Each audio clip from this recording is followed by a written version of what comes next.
Hey guys, how are you all? Welcome back to my channel. Today we will see what if Naruto awakens Mokuton in the Forest of Death. If you enjoy, then please like, share and do comments. Hiruzen, Kakashi and several Anbu agents were searching the village high and low for Naruto. Kakashi was even using his tracking fang technique and could only track Naruto so far. Hours had passed and soon Hiruzen and Kakashi were talking about what the nurse saw. I know that if the Kyuubi was loose that this village would know, but we need to find Naruto and check the seal. Kakashi spoke with a sigh. Hiruzen nodded. Everybody in this village felt it last night, and some even say it was worse than the Kyuubi. The council is going to want answers. Hiruzen stood up. I'm headed back to my office. Let me know if you find anything. Also, until Naruto is found, your team is put on inactive. You can train and do missions inside the village, but nothing outside. Kakashi nodded. Hi, Hokage-sama. Hiruzen left the hospital and head back to the Hokage Tower. Kakashi released his tracking fang and headed to meet with his team. Sasuke and Sakura were fuming as they waited for their sensei and Naruto. They expected Kakashi to be late, but not Naruto. They were soon brought out of their thoughts when Kakashi appeared. Sakura stood up and spoke first. God Sensei, you have never been this late before, and where is that baka Naruto? Kakashi sighed. Last night Naruto was attacked and severely injured and was hospitalized. This got a gasp from Sakura, and Sasuke gave his normal HN. Sometime early this morning Naruto disappeared and we haven't been able to find him so far. Sasuke stood up and brushed himself off. Good riddance if you ask me. What a loser be beaten in his own village. These words enraged Kakashi, not because he not only said it, but about his teammate. Kakashi lashed out and pinned Sasuke to a tree and held him there, off the ground, by his neck. Sasuke, how dare you speak about a fellow teammate in that manner? You have learned nothing from me at all. You're lucky the council bows at your feet, or I would correct their mistake. As he finished, he tossed Sasuke to the ground. Training is over for today, do what you want. Before either of them could say anything, Kakashi's body flickered away. Deep in the Forest of Death, Naruto was still undergoing the transformation, and was currently rampaging in the deepest, darkest, unexplored portion of the Forest of Death. He would disappear and reappear yards away and take huge trees down with a single punch. 3 hours had passed since he vanished from the hospital and Naruto was on one knee panting from fatigue. Naruto watched as darkness slowly began to enter his vision. The last thing he saw before he blacked out was a red-head figure, dressed in black, walking towards him. Elsewhere in the Forest of Death, an hour ago, Anko was headed into the Forest of Death after having lunch with her close friend Kurenai when she was suddenly weighed down by a massive amount of ki. It took everything she had to get moving again and towards the Hokage Tower. It took her almost 30 minutes to get to the Hokage's office. Hiruzen was sitting behind his desk going over every shred of information on Naruto, when Anko busted through the front door. Anko, what is the meaning of this? Hiruzen slammed his hand on his desk. He really didn't have time for her usual excuses. Anko was panting but was able to speak. Forgive me, Hokage-sama, but there is something in the Forest of Death. Hiruzen raised an eyebrow. Anything could be in there, Anko. What makes this special? Anko took a deep breath. It was stronger than the Kyuubi. Hiruzen immediately flared his ki and not even a second later 6 Anbu agents were there. Hawk, I want a team put together and search the Forest of Death. He took a deep breath. Proceed with extreme caution. Hawk nodded. Hi, Hokage-sama. -8 hours later. Late in the evening. Hiruzen was standing in his office looking out over the village. He couldn't help but feel slight anger at his village for how they treated Naruto over the years, the boy who he had come to see as a grandson. Before he could think on things any further, however, Hawk entered via body flicker. Hawk bowed down on one knee. Hokage-sama, I have my report. Hiruzen turned to the kneeling Anbu. Proceed. We searched the grounds of the Forest of Death and came across a clearing that was recently created. It looked as if a battle had taken place, but there was no sign of who or what created the clearing or one Naruto Uzumaki. Hawk finished. Hiruzen sighed. Thank you, Hawk, you're dismissed. At midnight Hiruzen halted the search for Naruto and labeled him as missing in action on the active ninja roster. The next morning Hiruzen called Kakashi into his office. For once Kakashi was on time. You called for me, Hokage-sama. Kakashi asked quietly. Hiruzen could see Kakashi was taking Naruto's disappearance hard. Kakashi, your team has been cleared for active duty but for no mission greater than C-ranked. Anything higher and your team will be joined by another. Kakashi nodded. Hi. Anything else? Hiruzen sighed. I'm sure he is fine, Kakashi. He is Minato's son. Kakashi nodded. I should have been there more for him. Hiruzen nodded. We all should have been. Undisclosed location. Naruto woke up in a dark room, and slowly sat up. Oh, man, I feel like shit. It was then he realized he wasn't home or in the hospital. Where the fuck am I? Naruto jumped when he heard a voice speak from the shadows. You are in the home of the Bloodwolf clan, under what used to be Whirlpool country. Naruto was confused now. Bloodwolf clan? Whirlpool? What is going on? The man let out an almost dark laugh. Your confusion is understandable, but I will teach you all you will need to know and more. Naruto stood up shakily. Okay, now for the million Ryu question. Who are you? The man let out another chuckle and stepped into the light. Naruto couldn't believe what he saw. The man looked almost identical to the fourth Hokage except he had red hair. My name is Roshin Uzumaki. At this Naruto jumped up. Wait, you have the same last name I do. The man, now identified as Roshin, got a serious look on his face. Yes, Naruto. I am your grandfather. Naruto was too dumbstruck to speak. Roshin walked up to him and sat him back down on the bed. Naruto, I am the father of your mother, Kushina Uzumaki, also known as the Red Death. When Whirlpool fell during the Third Ninja War, I sent my only daughter to Konoha. She had been granted citizenship. Roshin took another deep breath and gave Naruto a moment to absorb the information. After the war ended, I learned that Kushina had become a ninja for Konoha. I kept tabs on your mother and years later she was married to Minato Namikaze. At this Naruto freaked. My father was the fourth. Naruto became saddened when he thought about the fact that his own father sealed the Kyuubi into him. Roshin nodded sadly and calmed him back down. I couldn't have been happier for her. But then the Kyuubi attacked and I learned she and Minato died. I didn't even know you existed until 2 years ago when I sneaked, I know I make a funny, into the village and pulled some files. Naruto just listened and pondered on if his parents actually loved him or not.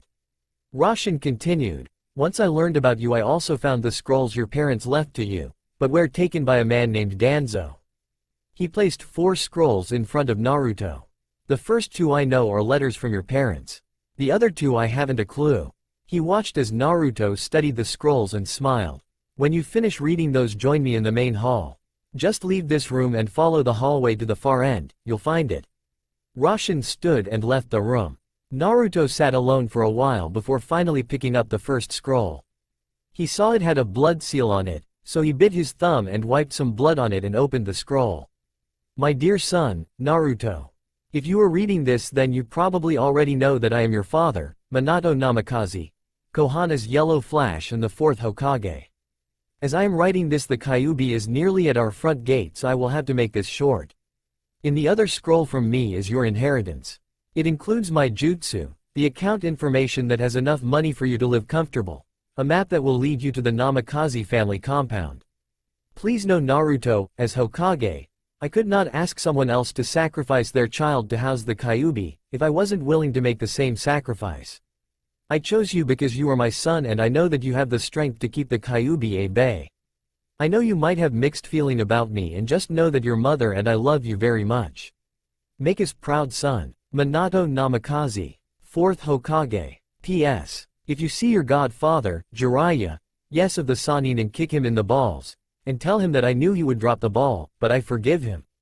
Naruto closed the scroll back up as tears ran down his face. His father was the 4th Hokage, and he loved him. That was more than Naruto had ever hoped for, but there was still at least one more thing to read. As he wiped his blood on the second scroll and opened it he could see dark spots on the paper that were created by tears when it was written. Dear Naruto, my darling son, I am sorry I won't be there for you as you grow, but it is close to my time and I wanted to say a few things. I have never been good with words and all that sappy crap, but know that I love you with all my heart. I can't write down how happy it made me when I held you in my arms. My baby Naruto, but I am sure by now, if you are reading this, you're all grown up. Couple of tear drops. Your father is the 4th Hokage, Minato Namikaze, the yellow flash of Konoha, and he married me, Kushina Uzumaki, the red death of Konoha. There are so many things I wish to tell you, but I am getting weak. Kami, life is a bitch. Teardrops. Know that I love you, baby, and will be looking down, so be a good boy and kick some ass.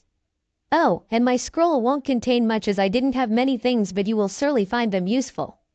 Kushina Uzumaki, Konoha's red death. P.S. If you ever see that retarded godfather of yours, Jiraiya the Sannin, kick his ass and rip his balls off.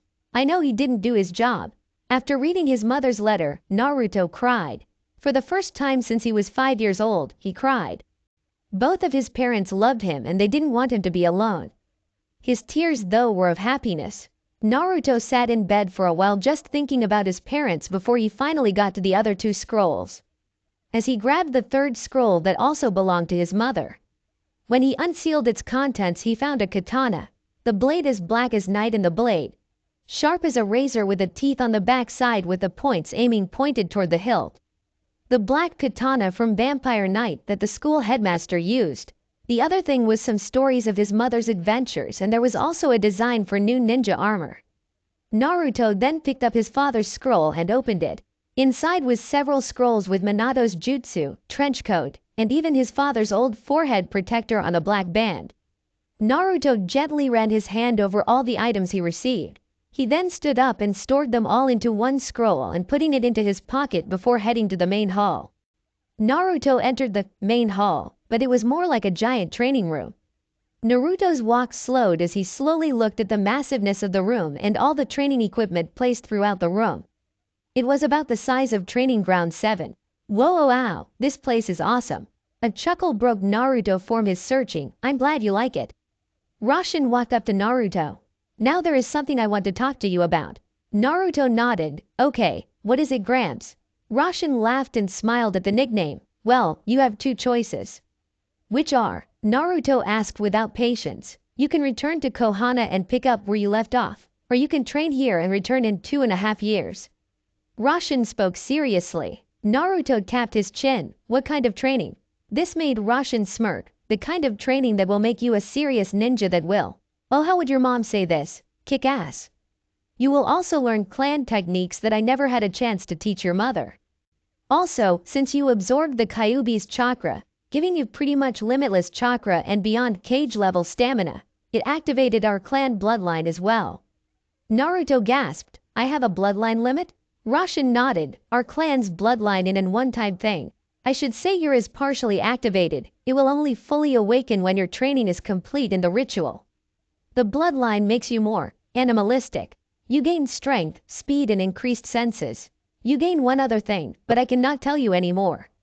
After hearing this, Naruto's mind was made up. I'll do it. When Roshin heard Naruto agree, he gave a large smirk. 2.5 years had passed since Naruto met his grandfather and began his training. Over the course of his training he has been beat up one side and down the other, literally. We now pick up with our hero. Naruto jumped back as Roshin slashed his sword at him. Naruto countered and met Roshin blade for blade. They jumped back from each other and started attacking each other again. Naruto was grinning as they fought until he was hit from behind. Naruto tumbled to the cold tile floor but was quickly back to his feet as Roshin brought his katana down where he was just at. As Naruto stood, he saw a wolf land next to Roshin. What the hell, Gramps? Roshin laughed. You have to remember, Naruto, not all your enemies will be fighting alone. Nor will their partner be another ninja. Like fighting the Inuzuka clan. Remember, don't become too focused on just your enemy. There will be other things happening at the same time. Naruto nodded, but who is he?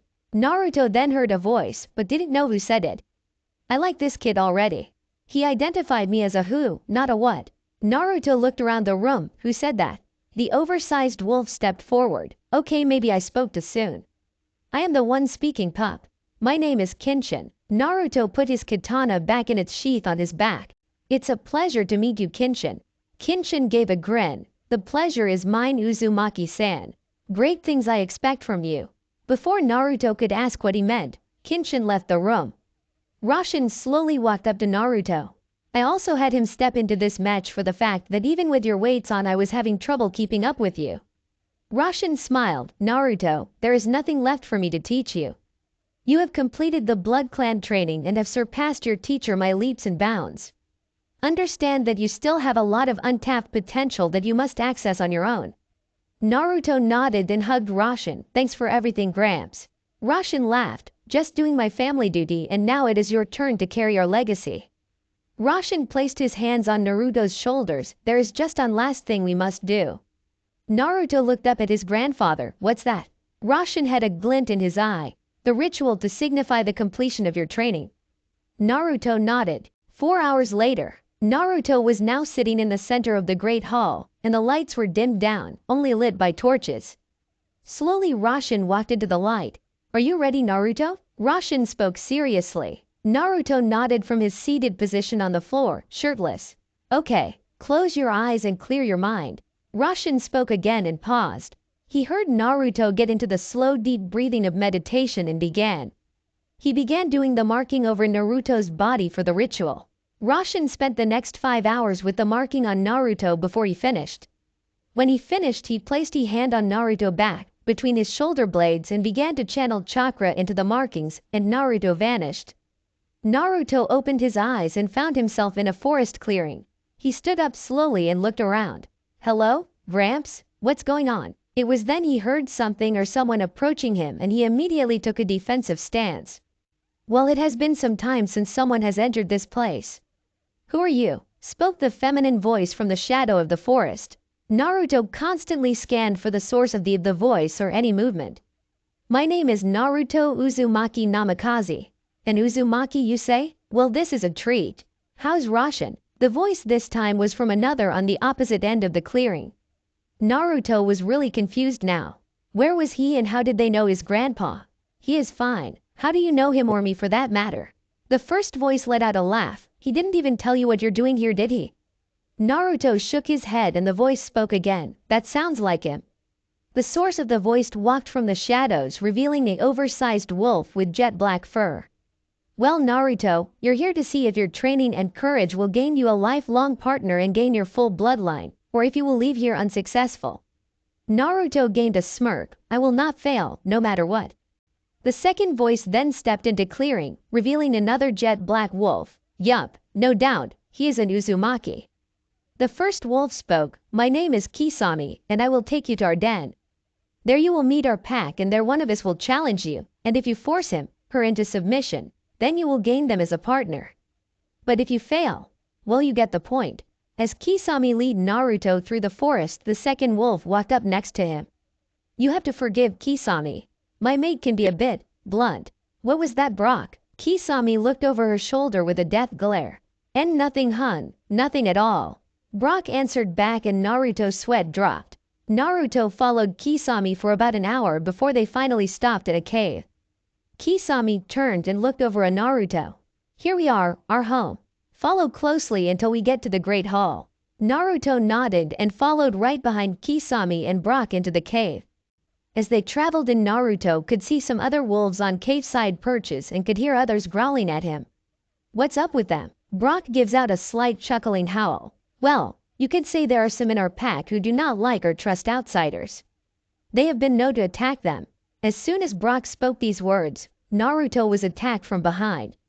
Naruto was thrown to the ground as the wolf that attacked him pounced. Naruto was able to roll on his back and punch the mid-air wolf in the chest and sent him flying back.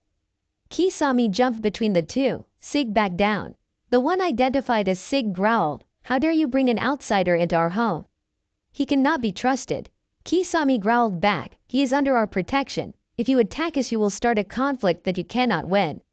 Sig then turned his flank to Kisame. "Very well, but I will bring this up at the next meeting." Kisame then turned as they continued further into the cave. After 2 more hours of making their way further, they emerged in a hollowed-out section of the cave that was huge. They lead Naruto into the center of the opening, below all the balconies. It was then the Brock and Kisame let out a howl. Naruto could hear other howls in every direction, coming from several tunnels that connected in different places around the room. Within minutes, Naruto could see movement on the upper area around the room. After 10 minutes, there were groups formed up on the edges. Soon a wolf on the ledge spoke. "What is the meaning of this, Kisame?" Kisame faced the one who spoke. I have called you here because the time has come for us to complete the ritual as our ancestors promised the Blood Clan. The wolf she was speaking to snorted, only you would cling to such a pact made so long ago. Kisame growled, if you had any ounce of honor, then you would keep it as well. It was then another female spoke, who are we to test Kisame? Kisame turned to the new voice, this one here, referring to Naruto. He is the grandson of our closest friend, Rashin Uzumaki. These words got the wolves talking among themselves.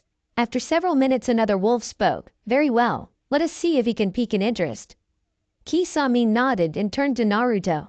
It's time, we need to evaluate you. I need you to unleash every ounce of ki that you possess. Naruto nodded and focused for a moment, and then every wolf in the area was suddenly on the ground or on shaky knees, well, almost all of them. One wolf walked out of the shadows unaffected.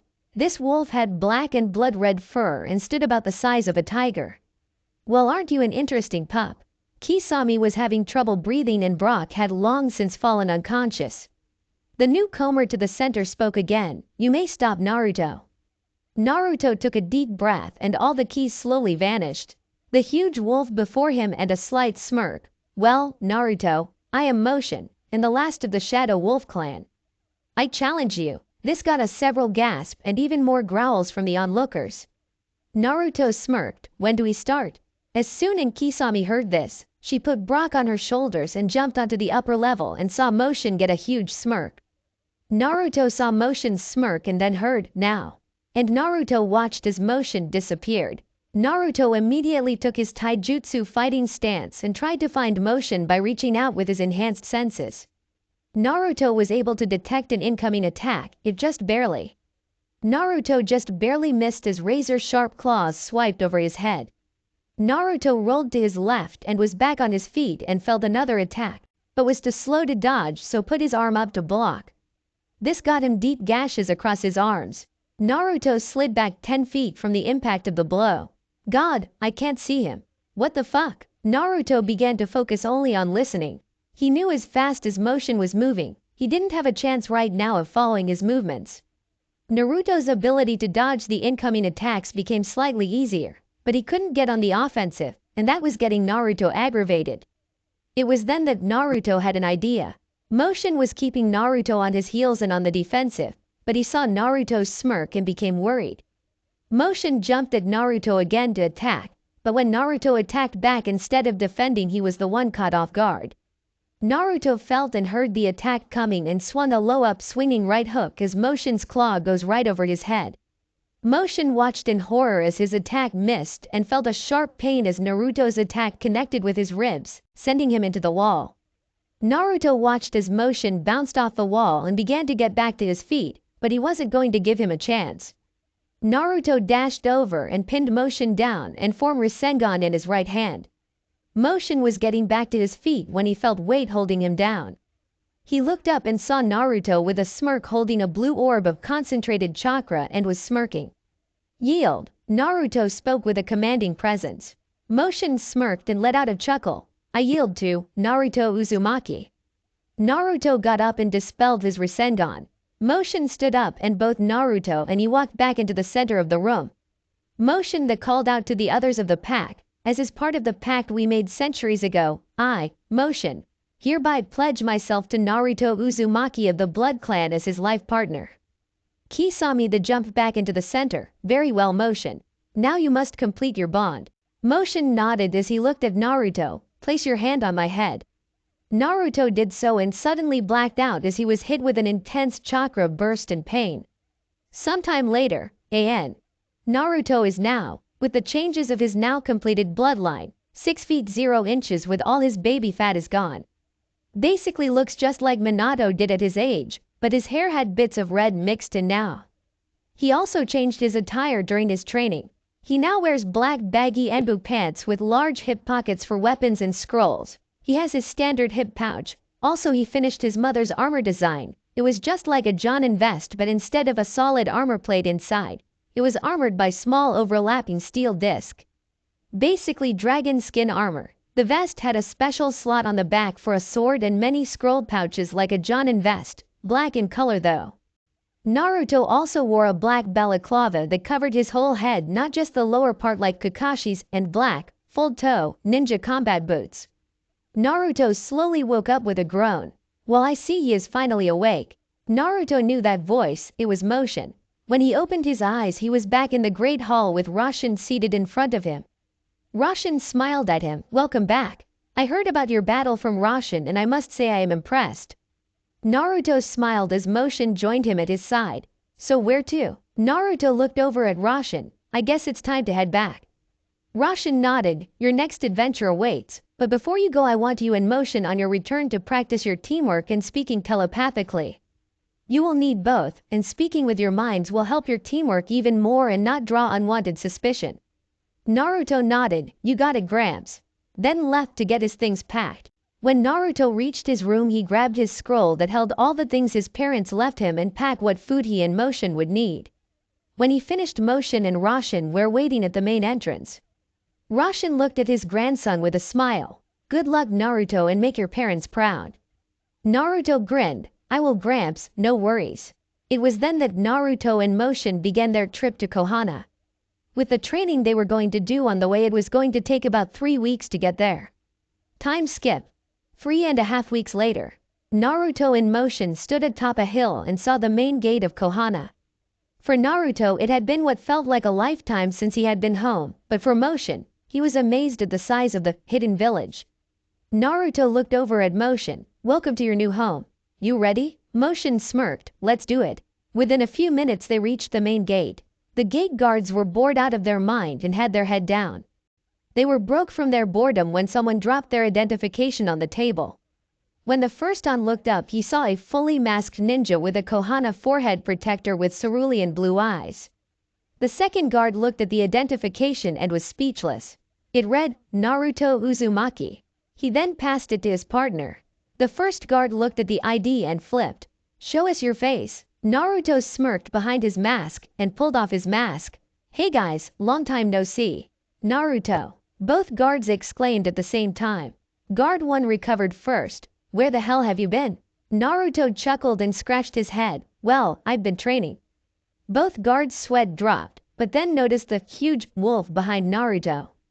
"Naruto, don't look now, but there is a huge wolf behind you." Naruto laughed. "Calm down, guys." Naruto turned to Motion. "This is Motion, my wolf partner." Both guards' mouth fell open, and the second one spoke next. "Naruto, you need to go see the Hokage. He thought you were kidnapped or something." Naruto's face turned serious. "Thanks, guys." He put his mask back on the Motion for Motion to follow as they sprinted across the rooftops toward the Hokage tower. In minutes they arrived outside the Hokage office door. The Hokage's assistant was out, so he walked in. Hiruzen was asleep with his head on the desk as Naruto walked up to him. Naruto smirked to himself as he yelled, "Yo, old man, you got some paperwork to do." Hiruzen jumped up looking around, then spotted the figure at his desk.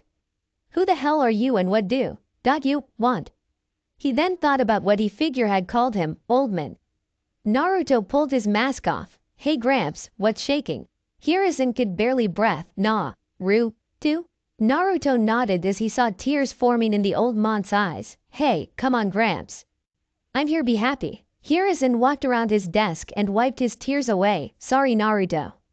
"Where have you been?" Naruto took a deep breath. "Might want to put up a sound barrier up for this." Hiruzen nodded and activated the soundproof seals around the room. Once this was done, both he, Naruto, and the huge wolf with Naruto sat as Naruto began to explain what happened. After the story was told and questions were asked and answered, the sun had set. Naruto stood up and stretched. "Well, I guess we are going to call it a night. Is my apartment still there?" Hiruzen shook his head. "Since you were the last tenant and you disappeared, they demolished it. But I can set you up in a new apartment, and I mean, new." Naruto smiled. "Thanks, Gramps." Hiruzen gave him a key to an apartment that was part of a complex built just for ninja. "Tomorrow I want you here at 9 in the morning to meet back up with your team." Naruto nodded. "Alright then, see you tomorrow." And Naruto in Motion jumped from the window. Hiruzen sat for a while thinking on how much he looked like his father, and glad he now knew who his parents was.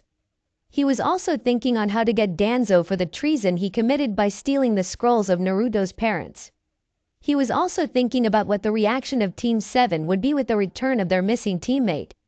Kakashi woke up and found a message laying on his table. The message instructed Kakashi to have his team at the Hokage's office at 8:30 in the morning. Kakashi shrugged his shoulders and looked at the clock. It read 8:25. Fuck. Kakashi darted towards the homes of his team. Hiruzen glared at Kakashi as he, Sakura and Sasuke made it to his office 10 minutes late. Well, now that you are finally here, we can begin. Now I have to say, for the first squad of 2 ever, you have done well, but I would like to have Team 7 back to 3 members. So this morning you will be given your 3rd member.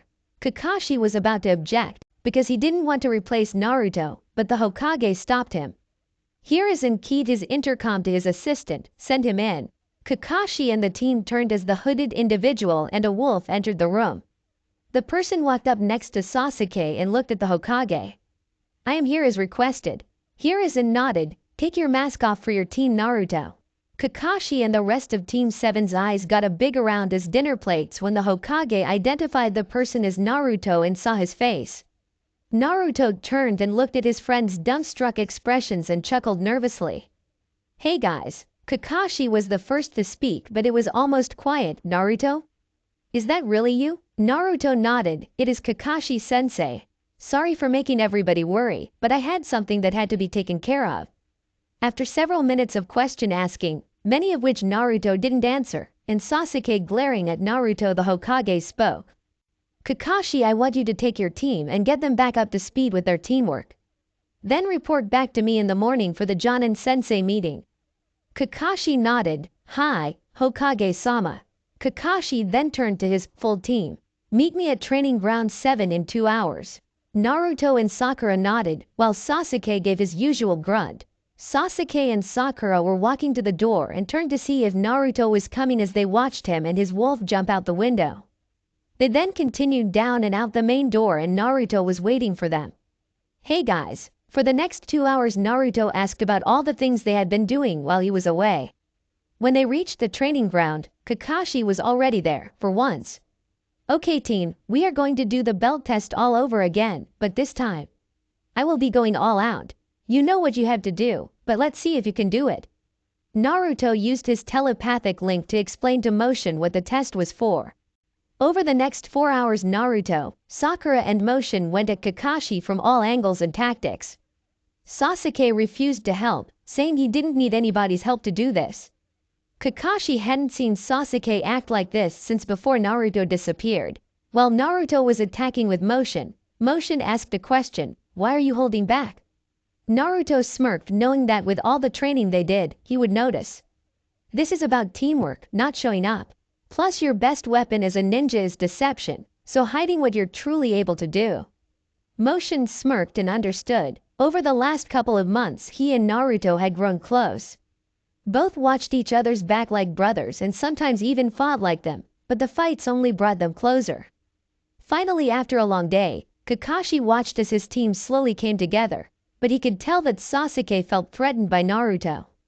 By the end of the day, they were working together as good as they were before Naruto disappeared, and soon the team had their bells. Kakashi and his team sat and ate dinner together. He could see that Sasuke and Sakura were beat tired, but Naruto and his wolf didn't seem fazed at all. Kakashi watched as his team talked amongst themselves. He couldn't believe how much Naruto had grown to look so much like his father. Then his gaze drifted to the sleeping wolf right next to Naruto. The size and color of the wolf was one thing to be amazed with, but his teamwork with Naruto was another thing.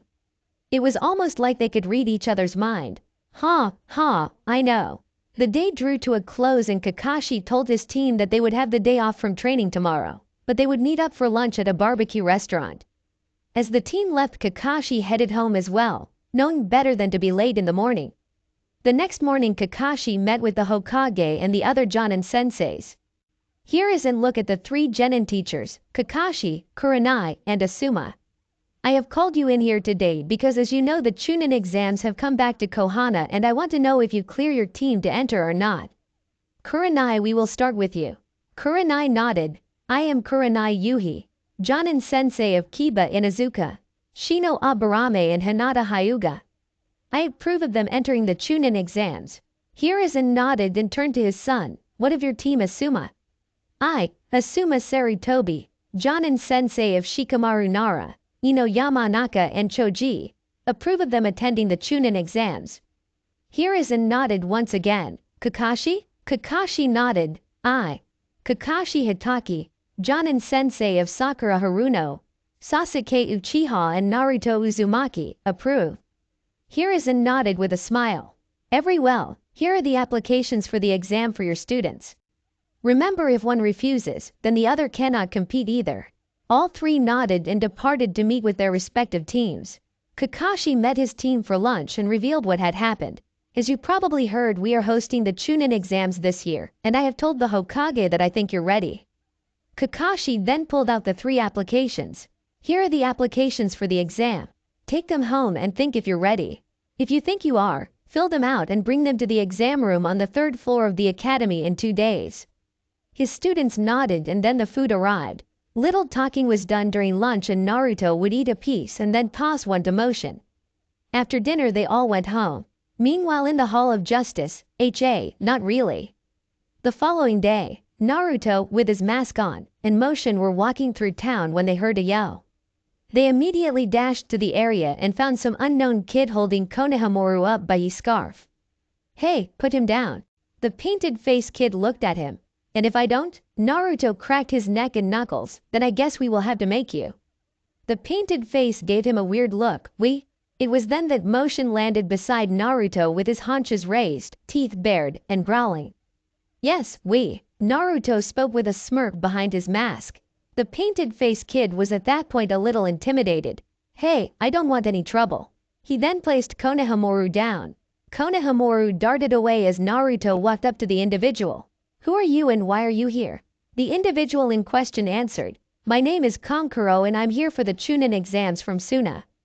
Naruto was about to ask another question when he heard a female voice call out, please forgive my brother. He can be a bit of an idiot sometimes. Naruto looked the blonde-haired girl over and she was quite pleasing to look at. It's fine, but he should know that any fighting outside the exam is prohibited and doing so will result in expulsion. Kankuro gulped as his sister walked up, but began sweating when he heard another voice. Let's go, brother, before you embarrass us further. Naruto looked at the red-headed boy with a gourd on his back. And you would be. The boy looked at Naruto with a cold glare. My name is Gaara of the Sand and who are you? Naruto felt a chill. My name is Naruto Uzumaki. Gaara nodded. I will look forward to making you bleed, Uzumaki. Naruto just stood there as the 3 siblings walked off. After a few moments they looked over at Motion. I got a bad feeling from that guy. Motion nodded, so did I. He is going to be trouble. Naruto nodded in agreement as they continued through town. Naruto saw a weapon shop and walked in. As he did, the man behind the counter yelled at him. Hey, no pets allowed. Naruto glared daggers at the man. He isn't a pet. He is my partner, just like the Inuzuka. The man immediately backed down. Oh, sorry about that. Please come in and tell me what you need. Naruto walked up to the counter and pulled out a list. Here's a list of everything I need. The list was 2 whole orders of kunai, shuriken, exploding tags, storage scrolls, blank scrolls, ninja wire, smoke bombs, tear gas bombs, and blade weapon care and repair kit. The man looked over the list and the lower he got the more dollar signs they appeared in his eyes. He quickly got all the things Naruto wanted and watched as Naruto paid and stored everything into one storage scroll. Naruto put the scroll away. Thanks for your help. The man nodded. Anytime. Come back if you need anything else. Naruto headed back to his apartment to organize all his gear. He put a standard amount of kunai and shuriken, both types of bombs and exploding tags, into his hip pouch. He then organized everything else into its own scroll and put in a pouch and put some extra weapons in his hip pockets. After he finished, he and Motion sat around the apartment and had a good dinner and talked about tomorrow. Naruto smiled slightly. I'm really looking forward to tomorrow. We will have our chance to show everyone a little bit of what we can do. Motion yawned. So am I. But I'm still worried about that Gaara kid and his brother and sister. Something doesn't seem right about them. Naruto nodded in agreement as he yawned as well. Yeah, but we can't do anything until they make a move. Until then, we have to wait. Motion understood and nodded as such. We better get some sleep. I have a feeling we'll need it. Naruto let out another yawn and nodded as he got up and both headed to bed. Naruto slept at the head of the bed and Motion had the foot of the bed. Following morning, Naruto woke up early the next morning and got dressed. He was getting ready to leave the bedroom when he heard Motion snoring. Naruto smirked as he quietly walked over to Motion with a glass of ice water in his hand. "Motion, time to wake up," he spoke in an almost whisper. Motion rolled around on the bed but didn't wake. This caused Naruto to get a huge, shit-eating grin on his face and then dumped the water on Motion. Motion jumped up as he was hit with painfully cold water and saw Naruto running away laughing. "I am going to kick your ass, Naruto." Naruto dashed from the house laughing. "You have to catch me first." Motion dashed after Naruto and chased him across rooftops, but because of Naruto's weights, Motion finally caught up and tackled Naruto. They tumbled across the roof of the hospital and slid to a stop laughing. Naruto started to get up only to be shoved back down by Motion. "Did I ever tell you you're an asshole?" Naruto laughed. "Actually, yes. Did I ever tell you that you smell like wet dog right now?" Motion frowned as he stepped on Naruto's stomach and walked on him. They finally collected themselves and Naruto brushed the dust off his clothes as they headed to the academy. Naruto was the first to get to the academy, so he and Motion waited below tree outside. Naruto didn't have to wait long for Sakura and Sasuke to show up. Naruto jumped up and he and Motion walked over. Sakura and Sasuke saw Naruto with his mask on and his partner walk up. "You guys ready?" Naruto asked. Sakura nodded and Sasuke just grunted, and with that they went inside. When they got inside they went up to the second floor and saw two other students blocking a doorway that some believed to be the testing room. Naruto and the rest of the team just kept walking and went to the third floor where they were met by Kakashi. "Good you're all here," Kakashi said with a smile. Sakura looked at Kakashi. "Of course we are here, why?" Kakashi looked at his team, because if one of you chose not to compete then the entire team would be excluded. Sakura jumped. "Why didn't you tell us that?" Kakashi sighed. "If I would have told you, then you would have felt obligated to sign up so as to not let your team down. This way all of you made the decision for yourselves." Sakura sighed, but then joined her teammates as they entered the room. When they entered they saw over 100 other ninja from all over the elemental nations there to compete, several of which were glaring at the newcomers. Soon the rest of the rookies of teams Asuma and Kurenai joined them. Ino was the first to speak. "Hey Forehead, I'm surprised you're here. I thought your team only had 2 members. Sakura fired back. "Shut it Ino pig, and we got a third teammate. He is right over there." As she motioned to Naruto leaning in the corner, Ino saw the masked man standing in the corner with a huge wolf beside him. "Who the hell is that?" Sakura smirked. "That would be Naruto." The entire rookie group went quiet and was staring at the masked figure. Shikamaru spoke first, just like Naruto, to show back up for the Chunin exams. Troublesome. Shino was going to walk over to Naruto when his bugs told him otherwise. He couldn't understand it, but they were intimidated by Naruto. After a little scuffle between some sound ninja and Kabuto, a man stormed in followed by other ninja. "Sit down and shut up." He glared at the ninja that attacked Kabuto.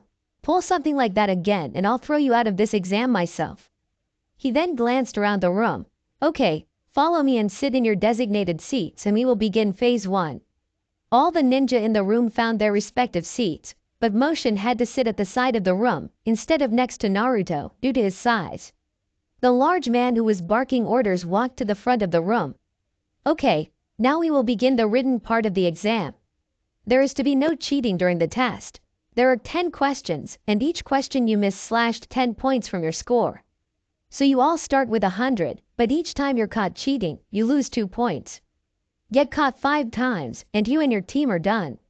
The man smirked around the room. "You have 1 hour to finish, and at the end of the hour I will give you your last question. Begin." Naruto and the rest of the genin in the room flipped their test over and started. When Naruto glanced at the questions he began to sweat. This is impossible. The questions are way beyond genin level. Motion glanced around the room and spotted a student with all the answers and immediately knew what the test was about. "Naruto, calm down, I got this. This test isn't about what you do and don't know. It is about gathering information and not getting caught. That is the reason you can get caught twice. Naruto mulled over what he was just told and smirked. Nice work, bro. So got any ideas? Motion smirked. I can see a person with all the answers. Just write down what I say for each. Naruto gave a mental nod and began to write down all the answers that Motion read off the other paper. Soon Naruto was twiddling his thumbs. Thanks for your help. Couldn't done it without you. Motion chuckled, getting an raised eyebrow from one of the sentinels. You're right, dumbass. You couldn't have. Naruto's eyebrow gave a twitch. I'll give you back for that nut licker. Motion growled slightly. It's called hygiene. Naruto laughed quietly as the man stepped back to the front of the classroom. The man looked around at the remaining teams. 8 teams had already been removed for excessive cheating, but there were still more than there normally would be. Okay, it's time for the final question. Now you have a choice. If you don't think you know the answer, just raise your hand and you and your team will be dismissed. If you do, then you can always try next time. If you take the question but get it wrong, he smirked, then you will be forever barred from the Chunin exams. This got gasps from around the room, including from Sakura. The man spoke again, so raise your hand now if you wish to drop now. A moment passed and 5 more teams dropped due to their teammates. The man waited a minute more and smiled with closed eyes. Those of you who remain, pass. This got outburst from several genin, including Sakura. The argument though was short-lived as a huge banner on a spear crashed through the window. Naruto in motion sweat dropped with what the banner said. All hail the proctor of Phase 2, Anko Mitarashi. It was then a purple-haired female jumped through the window. Hello maggots, I'm your next proctor. You will all meet me at Training Ground 44 for your next test in 1 hour. With that Anko walked out of the classroom with Ibiki. Anko looked over at her mentor. Looks like we have a few less teams than normal. Ibiki smirked. Well, some didn't have the stomach for final question. Anko nodded. How about we grab some dango before I school the kiddies? Ibiki nodded as they left for lunch.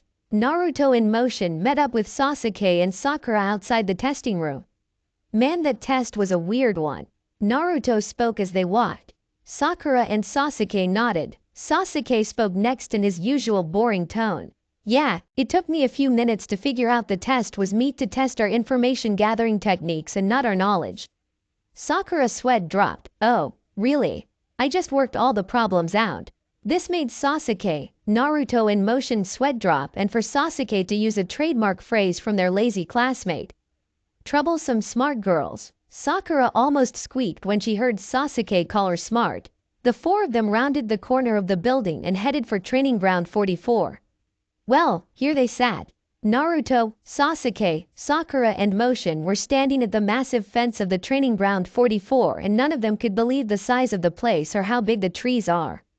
Naruto in motion took a seat next to a tree and watched as the other genin talked amongst their teams and saw a couple of jonin setting up a small tent next to the fence. Sakura continued to talk to Sasuke, trying to score a date, but was harshly turned down. I know, same old Sakura. After waiting nearly 10 minutes, the proctor finally arrived. Okay kiddies, gather around. Naruto got up and he in motion joined Sasuke and Sakura.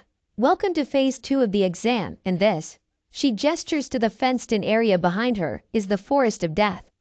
Each one of you will sign a waiver to compete. This waiver says that you understand that you may die in the forest. Several of the genin, including Sakura, gulped. Then one person from each team will go into the tent with your team's waiver and get your scroll. There are 2 types, a heaven scroll and an earth scroll, and you will have 1 type. Your objective in the forest is to get the type your team does not have and take both to the tower in the center of the forest. You will have 5 days to do so. If you show up to the tower without both scrolls, late or not at all, your team fails. Anko looked around and saw some of the frightened faces and grinned. Now pick up your forms and when your team is called, go and get your scroll. Naruto signed the waiver without hesitation and waited with his team. Soon Naruto and the others had their scroll and stood next to their designated gate. Naruto yawned behind his mask. Man, this is taking forever. Motion yawned in response. Damn it Naruto, quit yawning already, shit. Naruto chuckled inwardly and Sasuke spoke. Just remember we have to get the other scroll as fast as we can. The longer it takes the harder it is going to be to find. Sakura inwardly beamed on how great Sasuke is. Yeah, and we only have 5 days. Naruto nodded when one of his shadow clones walked up and handed him a scroll. Here you go, boss. Naruto nodded as the clone dispersed. Sasuke glared at Naruto. What was that? Naruto chuckled slightly. I just sent a clone off for some supplies I thought we might need. Sakura tilted her head. Like what? Naruto capped his chin. Food, bottled water, blood pills, food pills and medical supplies. I forgot to get those when I went to the store for gear. Sakura's sweat dropped and Sasuke's eyebrow twitched. Before either could say anything they heard their proctor's voice boom. Go. Then the gates slammed open. Sasuke was the first to dash into the forest, followed closely by Sakura and Naruto in motion bringing up the rear. They moved about 100 yards in when they paused. After Naruto went to use the bathroom and returned only to be attacked by motion, and revealed it to be an imposter, Sasuke turned to the rest of them. Okay, we need a password of some kind that we can use to tell if it is us or an imposter. Sakura and Naruto nodded and Naruto asked, what you got in mind? Sasuke thought for a moment. Okay, the question will be, when does a ninja strike? Then the answer will be. Sasuke pulled out a strip of paper and wrote down the answer and passed it around for the others to memorize it. Naruto stood up. Okay, now that is done, let's find that other scroll. They dashed further into the woods when suddenly they were hit with a huge gust of wind, throwing the team away from each other. What happens with Sasuke and Sakura with Orochimaru is the same as in canon. Naruto was thrown violently into a tree and had the wind knocked out of him. Fuck, that's smarts. He then slowly got to his feet, but didn't see Motion around. Hey Motion, you okay? Yeah, I'm fine. I got thrown pretty far so I'll be with you in a minute or so. Naruto gave a mental nod and was about to start looking for Sasuke and Sakura when he felt an attack incoming and ducked just in time to have a kunai sail over his head. Naruto spun around and saw a grass nin standing on a branch and took a defensive stance. The grass nin pulled another kunai out and charged. Within seconds Naruto was fighting the other ninja with straight taijutsu. Both of them were in a flurry of attacks, blocks and counters, but Naruto drew first blood. Naruto charged his fist with chakra and delivered a solid hit to the grass nin chest. The grass nin flew back with the impact of the hit but bounded off a tree and flew back at Naruto and began attacking again. Naruto was again blocking and countering the grass nin's attacks when he finally had enough. Playtime is over. Naruto then countered the grass nin's incoming attack, breaking his right forearm, followed up with a swift kick that dislocated his left knee and finally snapped the grass nin's neck. After the grass nin fell limply to the ground, Naruto searched the body but didn't find a scroll. Just as Naruto finished searching the body, Motion emerged from the bushes. Well, I see you just got your first kill as a ninja. Congratulations. Naruto smirked. Yeah, let's just find the others. Together both Naruto and Motion darted into the woods after Sasuke and Sakura. From what Naruto could sense, both of them were moving together with another figure chasing them. When Naruto arrived, he could see another grass nin standing on top of a huge snake. It was then the ninja started moving towards Sasuke and Sakura. Naruto reached into his pouch and pulled 3 kunai and threw them directly in the path of the advancing ninja.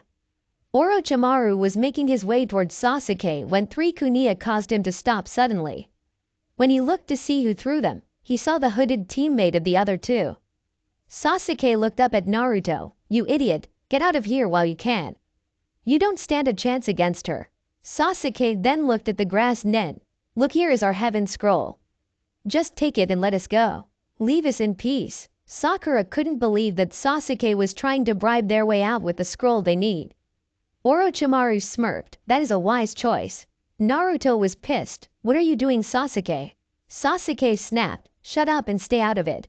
Sasuke then pulled out the heaven scroll. Take it.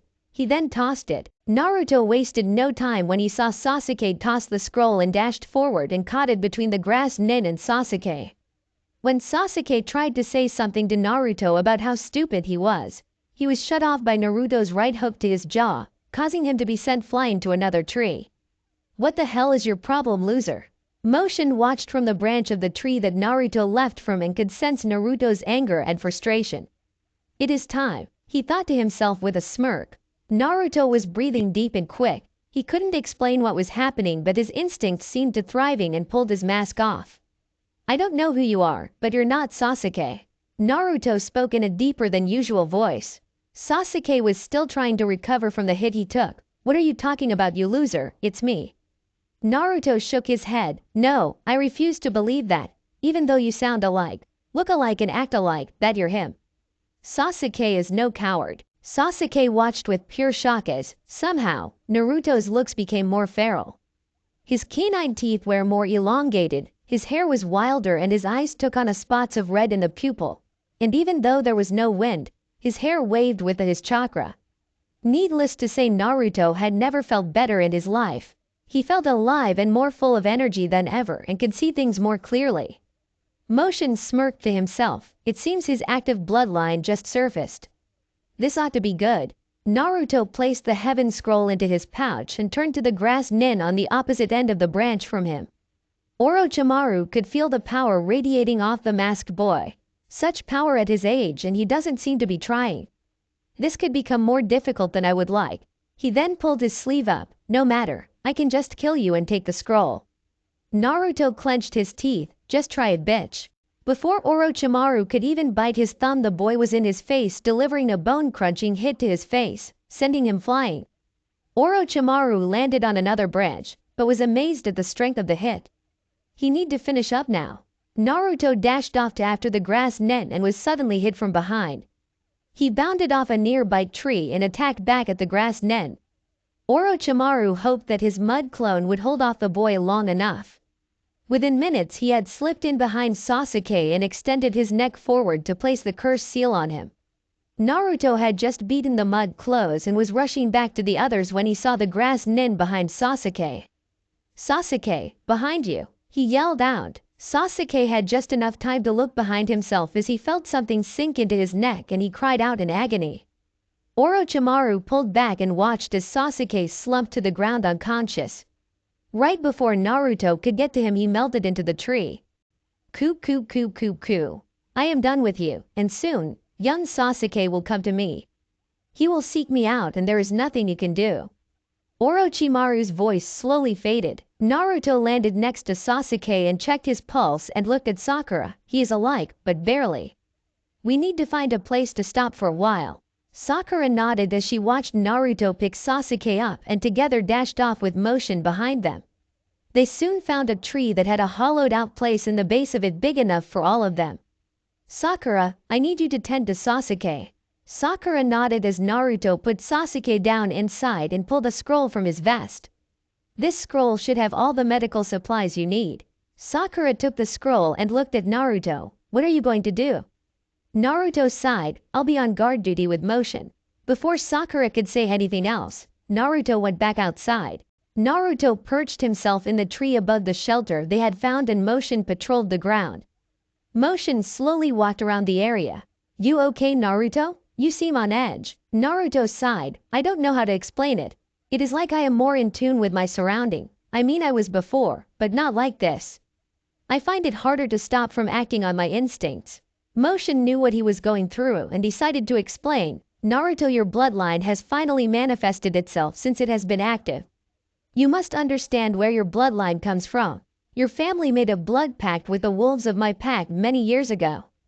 In doing so, they gain many things and are a lot like the Inuzuka, but are more bound by honor. As such, you will probably never be able to force yourself to do something that is against your moral code except for extremist circumstances. Naruto listened as Motion explained everything to him, and it was slowly making sense. Naruto had always wondered why Kiba acted why he did, and now he was beginning to understand. It's just different, you know. Motion gave him a mental nod and then heard something coming. I know, but enough of that. We got company. Naruto was immediately on his feet and listening. He could also hear the sound of someone trying to sneak up on them, but thanks to his improved hearing, they couldn't get through both him and Motion. I hear them and they know where we are, so let's get ready to roll out the welcome mat. The three sound ninja landed on the edge of the clearing and could see Sakura tending to Sasuke's wounds. The leader of the three scanned the area. Okay, you know what we're supposed to do. Capture the Uchiha and kill the rest. The female of the group looked over the area as well. Where is the other one? The second male shrugged. What does it matter? If he is gone, then our job is easier. Little did the group know that Naruto was above them, higher in the tree with a smirk on his face as he pulled his mask on. Motion, you take out the second male and I'll take out the leader wrapped in bandages. Whoever finishes first gets the female. Motion smirked. Okay, you're on. What does the winner win? Naruto chuckled inwardly. How about loser sleeps on the floor? Motion gave a nod. You're on. Naruto nodded. On the count of 3. Motion crouched down. 1. Naruto pulled his katana. 2. Both spoke in unison. 3. 1 minute the female sound Nin was talking with her teammates and the next they were under attack. She was so caught off guard she couldn't move. Motion was able to reach the group first and in doing so had his target on the ground and ripped his throat out. When he turned he saw Naruto withdrawing his katana from the other man's midsection and then watched him fall limply on the ground. Naruto turned and smirked at Motion. I think that would be a tie. Motion gave a disappointed sigh. Yeah, fuck, I was really looking forward to a bed to myself. Naruto chuckled out loud as they both walked up to the girl frozen in place. Naruto stood before her and rested his katana on his shoulder and unleashed every ounce of ki he had on her. Immediately he collapsed to her knees and she fell unconscious. He then searched them for a scroll and found the earth scroll they needed. Naruto in motion then headed back to where Sakura and Sasuke were hiding. When Naruto arrived at the tree and saw Sasuke was sitting up and alert, Naruto walked up. Good, you're up and going. Sasuke just nodded and Sakura handed Naruto his scroll back. Thanks Naruto. I don't know what we would have done without this. Naruto gave a smile behind his mask. Having medical supplies is like carrying a condom. Better to have it and not need it than need it and not have it. Motion flinched when Naruto was the victim of Sakura's left hook. Pervert. Naruto sat rubbing his now sore jaw. Geez Sakura. Sasuke, who was ignoring the two, stood up. We need to get moving and find an earth scroll. That is when Naruto looked up. Nah, we should just head to the tower. Sasuke growled in frustration. What are you talking about, idiot? We need an earth scroll before we show up at the tower or we fail. That is when he saw Naruto holding both scrolls in his left hand. Naruto smirked behind his mask at Sasuke's dumbfounded expression. Sasuke gritted his teeth. When did you get that? Naruto could feel Sasuke's unusual anger but played it off. I ran into a team from the Sound Village while you were unconscious, in motion, and I convinced them to turn over their scroll.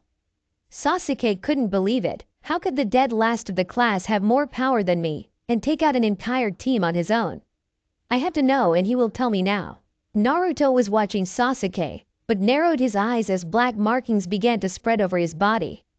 Sakura, I need you to move away from Sasuke. Sakura was about to protest and then saw the black moving across Sasuke's body and the furious look on his face, and slowly inched away. Motion could sense the dark energy radiating off of Sasuke and was about to move when Naruto spoke to him out loud. Motion, I want you to stay out of this one. This is between me and him. As soon as Motion nodded, he saw Sasuke jump at Naruto with tremendous speed. Naruto was caught off guard with the speed that Sasuke came at him with and took a fist to the chest and went flying back out of the tree. Naruto twisted in the air and landed on the ground in a crouch. Sasuke walked out from under the tree with a smirk and pulled a kunai. Naruto stood up and cracked his neck. I don't know what your problem is, Sasuke, but if you need an ass whooping, then I will give it to you. Sasuke's smirk turned into a scowl. How did you get so strong, Naruto? No dead last of the class should be able to surpass me, much less take on a team alone. Naruto and Sasuke started walking in a wide circle in the clearing. Number 1, it's called training, which I neglected in the academy, and the teachers neglecting me didn't help either. Number 2, I wasn't alone. I had Motion backing me up. It doesn't matter. You shouldn't be stronger than me and now I am going to put you in your place. Sasuke snapped back. Naruto knew that in Sasuke's condition that he couldn't talk Sasuke down, but he didn't want to kill him either, so Naruto got in his usual taijutsu stance. Sasuke saw Naruto ready himself and charge. Sakura watched in horror as her two friends and teammates started fighting each other. For the first time ever she was actually scared of Sasuke. Sasuke twisted away from Naruto's punch and countered with a strike with his kunai and struck Naruto in the chest. Naruto winced as he felt the hit to his chest, but his vest saved him. Sasuke's pause after the hit gave Naruto an opening and gave him an elbow to the back of the head. Sasuke couldn't believe that his kunai didn't make it through Naruto's vest as he jumped up off the ground. Sasuke attacked again and kicked Naruto in the chest and sent him flying into a tree. He then went through several hand signs. Fire style, dragon flower jutsu. Sasuke carpeted Naruto's position with 20 small fireballs that exploded on impact. Naruto couldn't believe that Sasuke was actually going as far to us jutsu on him. He knew he had to end this and fast. He was barely able to substitute away from the attack. As much as Naruto hated to do it, he had to do something. As the smoke cleared, Sasuke couldn't see Naruto and gritted his teeth. "Come on out, Naruto. You fucking pussy. You're too scared of me." Naruto was watching Sasuke from a limp in a tree and was now gritting his teeth. Naruto drew his katana. Sasuke was looking around when suddenly Naruto appeared at the edge of the clearing. Sasuke didn't waste a second and dashed at Naruto. Naruto narrowed his eyes and raised his katana into the air. Earth Dragon style. Earth Fission Slam. Naruto then slammed his katana into the ground and a stream of earth shot at Sasuke. Sasuke watched in horror as the wall of earth came at him and slammed into him, sending him into a tree head first. Naruto rested his katana on his shoulder and watched Sasuke for his next move. Sasuke slowly got back to his feet. He was swaying back and forth, but refused to let the loser beat him. Sasuke brought his hands together and began going through hand signs. Naruto saw Sasuke going through hand signs and dashed forward. Sasuke didn't know what happened. 1 minute Naruto was there, and before he could blink, he took a bone-crushing punch to the jaw and blacked out. Naruto stood over Sasuke and watched as the black markings vanished to the point that the grass nin bit him. Naruto leaned down and lifted Sasuke to his shoulder after sheathing his katana. He then looked over at Sakura. Naruto could tell she had been crying. "Let's go, Sakura. We need to get him to the tower." Naruto spoke in a soft voice. Motion walked over next to Naruto. "You okay?" Naruto sighed. "It wasn't easy to do that. He is supposed to be my friend." Motion nodded. "You did what you had to and kept him alive. We just have to get him some help." Naruto nodded and the three of them sprinted from tree limb to limb toward the tower. Naruto, Motion and Sakura finally reached the tower and were the third team to arrive. When they reached their own room, Naruto put Sasuke down on the floor. After they found out to open the scrolls, Kakashi appeared with his standard eye smile. "Congratulations on making it. I have to say, I'm surprised you all got here so fast." Kakashi was broke from his thoughts when he saw the look in Sakura's eyes. "Sakura, what's wrong?" Kakashi asked with a concerned look. "It's Sasuke," she said, looking at Sasuke's unconscious form. "What happened?" Kakashi asked, walking over to him. Naruto walked next to Kakashi, removing his mask and ruffling his hair. He was bitten by some grass nen and it changed him, and left a mark on the back of his neck. Kakashi looked to where the mark was and froze. It was the same as Enko's mark from Orochimaru. "Naruto, Sasuke, I want you to stay here and rest until the end of this part of the exam. I will take Sasuke with me and get him treatment." Both Naruto and Sakura nodded. Naruto in motion walked to a corner and sat down and slowly dozed off. Sakura sat in a corner and slowly wept her way to sleep. The last 2 days of Phase 2 passed and only 2 other teams made it to the finish. 5 genin lost their lives during Phase 2, and several more were seriously wounded or found unconscious. When the test ended, all remaining teams met with the Hokage and were told that they had 1 month until the final phase of the exam. The final phase would be one-on-one, tournament-style fighting. He also recommended that all should train and prepare well. Naruto had been training non-stop the entire month, and had gone to his family estate and retrieved his family scrolls. During that time he learned several new techniques, including his father's Rasengan. It took Naruto almost an entire month to get to where he could do the technique where he could do it one-handed. Naruto also learned his mother's sword technique, but has yet to master it. Naruto also had gotten to a point in his training that he could perform his jutsus with one hand, but it required an extra few seconds to perform. Naruto had also done away with the full mask and went to a half mask like Kakashi. He also modified his vest with kunai holder on each shoulder, but it was small with a storage seal, so it looked as if nothing was there. Naruto also bought a pair of black bracers with armor plating going up his forearms. Naruto also altered the color of his vest, muscle shirt and pants to black. Morning of the tournament, Naruto woke up with a groan. Once again he overdid it in his training yesterday. This was another great moment that he was thankful for his enhanced healing. Naruto walked out of his room and into the kitchen and noticed that Motion was nowhere to be found. Motion? Motion, you up? Naruto got no response, which slightly worried him, but he continued to fix breakfast and get ready for the fight. Naruto left his apartment and headed for the arena and was growing increasingly worried for the fact he hadn't heard from Motion. Naruto was walking up to the main entrance when he heard the voice he was looking for. Naruto, we need to talk. Meet me in the trees to your right. Naruto walked over to the area and Motion walked out from behind a tree. Naruto could tell that whatever it was bad. What's going on? Where have you been? Motion slumped slightly. I had to leave. Naruto's eyes widened at this. What do you mean leave? Motion sighed. The pack is fissured.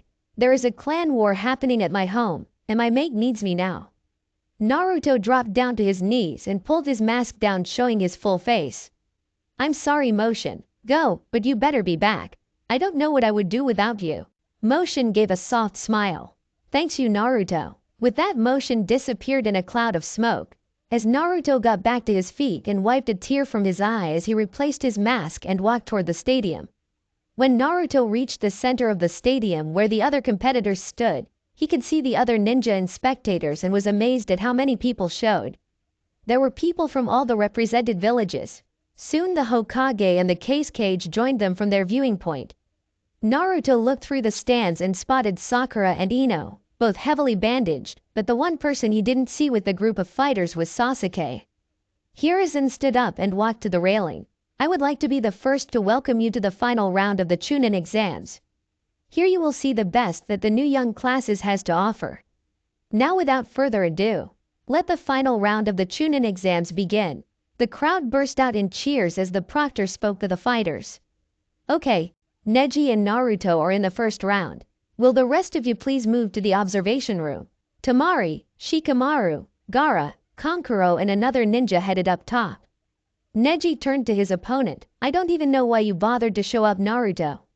You're destined to lose. Naruto rolled his eyes. I don't believe in destiny. If you truly are better than me, then you will win. If you aren't, well then I will beat you. Neji scoffed. You don't truly believe that one as low as you can beat me, someone from a powerful clan. Naruto smirked behind his mask. Yes, I do. Neji glared at Naruto as the proctor stepped forward. The rules for this round is that the match will continue until one of you can no longer continue, or rendered unconscious, or are killed. If I feel it needed, I will step in and stop the match. The proctor took a few steps back. Begin. Naruto immediately spun and reached to his shoulder and flung a kunai at Neji. Neji easily dodged the attack. Byakugan. Neji activated his bloodline and assumed his taijutsu fighting stance. Naruto flashed forward and struck at Neji with a closed fist. Neji was nearly caught off guard at Naruto's speed as was barely able to dodge the incoming attack. Neji immediately lashed out with his own flurry of attacks. Naruto was completely on defense as he dodged Neji's attacks as he came at him. He knew that he couldn't allow him to even graze him due to the effect of his family's chakra techniques. Naruto was constantly trying to find an opening to turn the table but couldn't find one. Neji was starting to get angry as he watched the clown dodge all of his attacks. He couldn't understand it. How could the dead last of the class after his be this good? Naruto could tell that Neji was getting angry and knew that would lead to a mistake, but Naruto, while thinking this, lost his focus and was struck in the shoulder. Neji mentally smirked as he saw Naruto stumble backward. With Naruto's moment of pause and shot, Neji decided to end it. 8 trigrams, 64 palms. Naruto's eyes shot open when Neji moved back in with lightning fast jabs. 4 palms, 8 palms, 16 palms, 32 palms, 64 palms. As Neji stuck Naruto all over the different chakra points on his body. Naruto, after the last strike, was sent flying backward and skidded across the ground. He slowly got to his feet, panting heavily as his body felt like a lead weight. Neji stood up straight. Give it up, Naruto, you can't win. I have closed off all your chakra coils, so you have no chance now of beating me. Naruto coughed up a little blood before smirking. Yeah, well, I had a little surprise for you. Neji glared daggers at Naruto but was immediately in fear as Naruto started to try and summon forth his chakra. Oh, Naruto balled up his fist and began to pull with every ounce of his being for his chakra.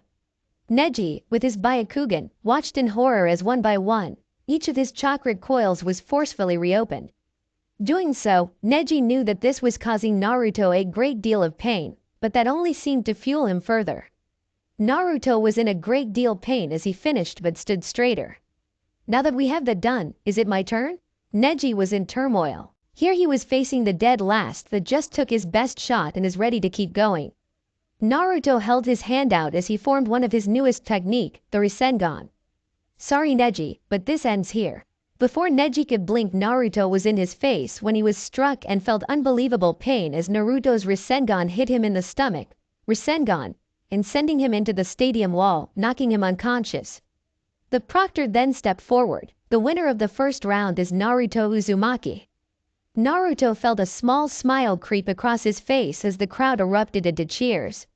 He then calmly walked out of the arena as medics tended to Neji. The proctor then signaled, the second round will now commence. Will Gaara of the Sand and Sasuke Uchiha please come into the arena? Gaara entered the arena but there was no sign of Sasuke.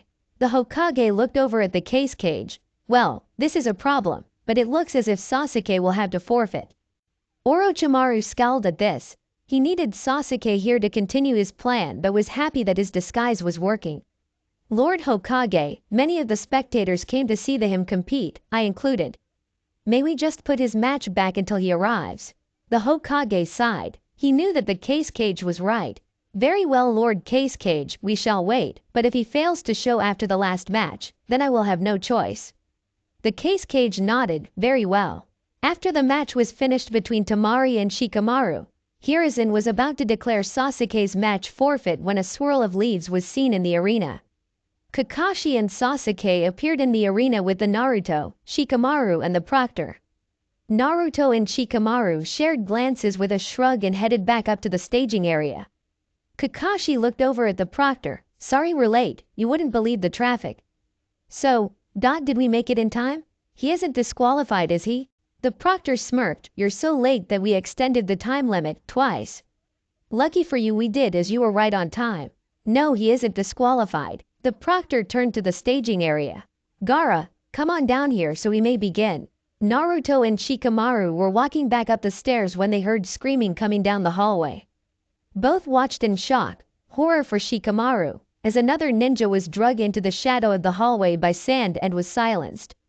Both stood there motionless as Gaara walked from the dark hallway and past them as he walked toward the arena. Shikamaru sat down on the stairs and Naruto sat beside him. Shika then looked over at Naruto. Man, I have never seen anyone kill another person without batting an eye. I am starting to worry about that friend of yours. Naruto smirked. My teammate, yes. Friend, maybe not so much. You're my friend Shika, just like Choji, Lee, Ten and Kiba. Though Kiba can be a pain, he is still a friend. Shikamaru let a smile cross his face. Naruto. Naruto looked over at Shika. You've come a long way since the academy. I don't know what happened, but it's nice to be able to put you into the list of those I can count on. Naruto laughed. Gee, thanks Shika. Shikamaru laughed with him before they got up and continued up the stairs. Kit, can you hear me? Naruto suddenly halted in his tracks, causing Shikamaru to turn around. Naruto, are you okay? Naruto looked up at Shikamaru with a nod. Yeah, I'm fine. I just need to clear my head. I'll catch up, okay? Shikamaru gave a worried nod. Sure, I'll meet you in a few. Naruto sat on the stairs again and was suddenly drawn into his mindscape, but not the mindscape he remembered. It was still a sewer, but the old, cracked and crumbling walls were replaced by reinforced concrete and the pipes weren't rusty anymore. Naruto also saw the floor was without water. Naruto took the familiar walk through the sewer and soon found himself at the cage. Soon a huge fox was seen in the cage. It is about time, kid. I have been trying to call out to you. Naruto had a confused look on his face. What are you doing here? I thought I released you. The Kyuubi sighed. Well, I underestimated your father's seal. Instead of freeing me, all we managed to do is forcefully merge 6 of my tails into your system. In doing so, my demonic chakra and your bloodline turned you into a Hanyo. Naruto scratched the back of his head. A what? Kyuubi chuckled. A Hanyo, or a half-demon. Naruto snapped at that. I'm a what? Kyuubi knew this was coming. You're a half-demon, but with you being a half-demon you can draw on the other 4 tails of my chakra without losing control of yourself. But there are some side effects. Naruto sat down in front of Kyuubi. What side effects? Kyuubi leaned in slightly. Well, you have already the longer and sharper teeth and being more in tune with your surroundings. That is also modified by your bloodline, but in 2 weeks when your body finishes adjusting you will go into heat. Kyuubi smirked to herself. Naruto tapped his chin. Go into heat? Kyuubi nodded. It is a natural thing within animals and demons. Going into heat mean your body will begin to have strong urges to find a suitable mate and, well, mate. Naruto began to let everything sink in and suddenly dawned on him on what Kyuubi was talking about. Wait, you don't mean? Kyuubi laughed. I'm afraid so. You will be in heat for a period of 2 weeks twice a year. In those 2 weeks the more you fight the urges the stronger they become. Oh, and trying to take care of it yourself will only make things worse. Naruto was now sweating and thinking about how much this is going to suck. Kyuubi was smirking to herself. I am hoping that you will find a suitable mate, but if you ever have to suppress your urges, I can always give you a hand. This really got Naruto sputtering. Wha, what are you talking about? Help? Kyuubi smirked as she shifted into her human form and Naruto fainted with a nosebleed. I guess I could have shifted with some clothes on. Kyuubi put on her kimono and sat on the floor waiting for Naruto to wake.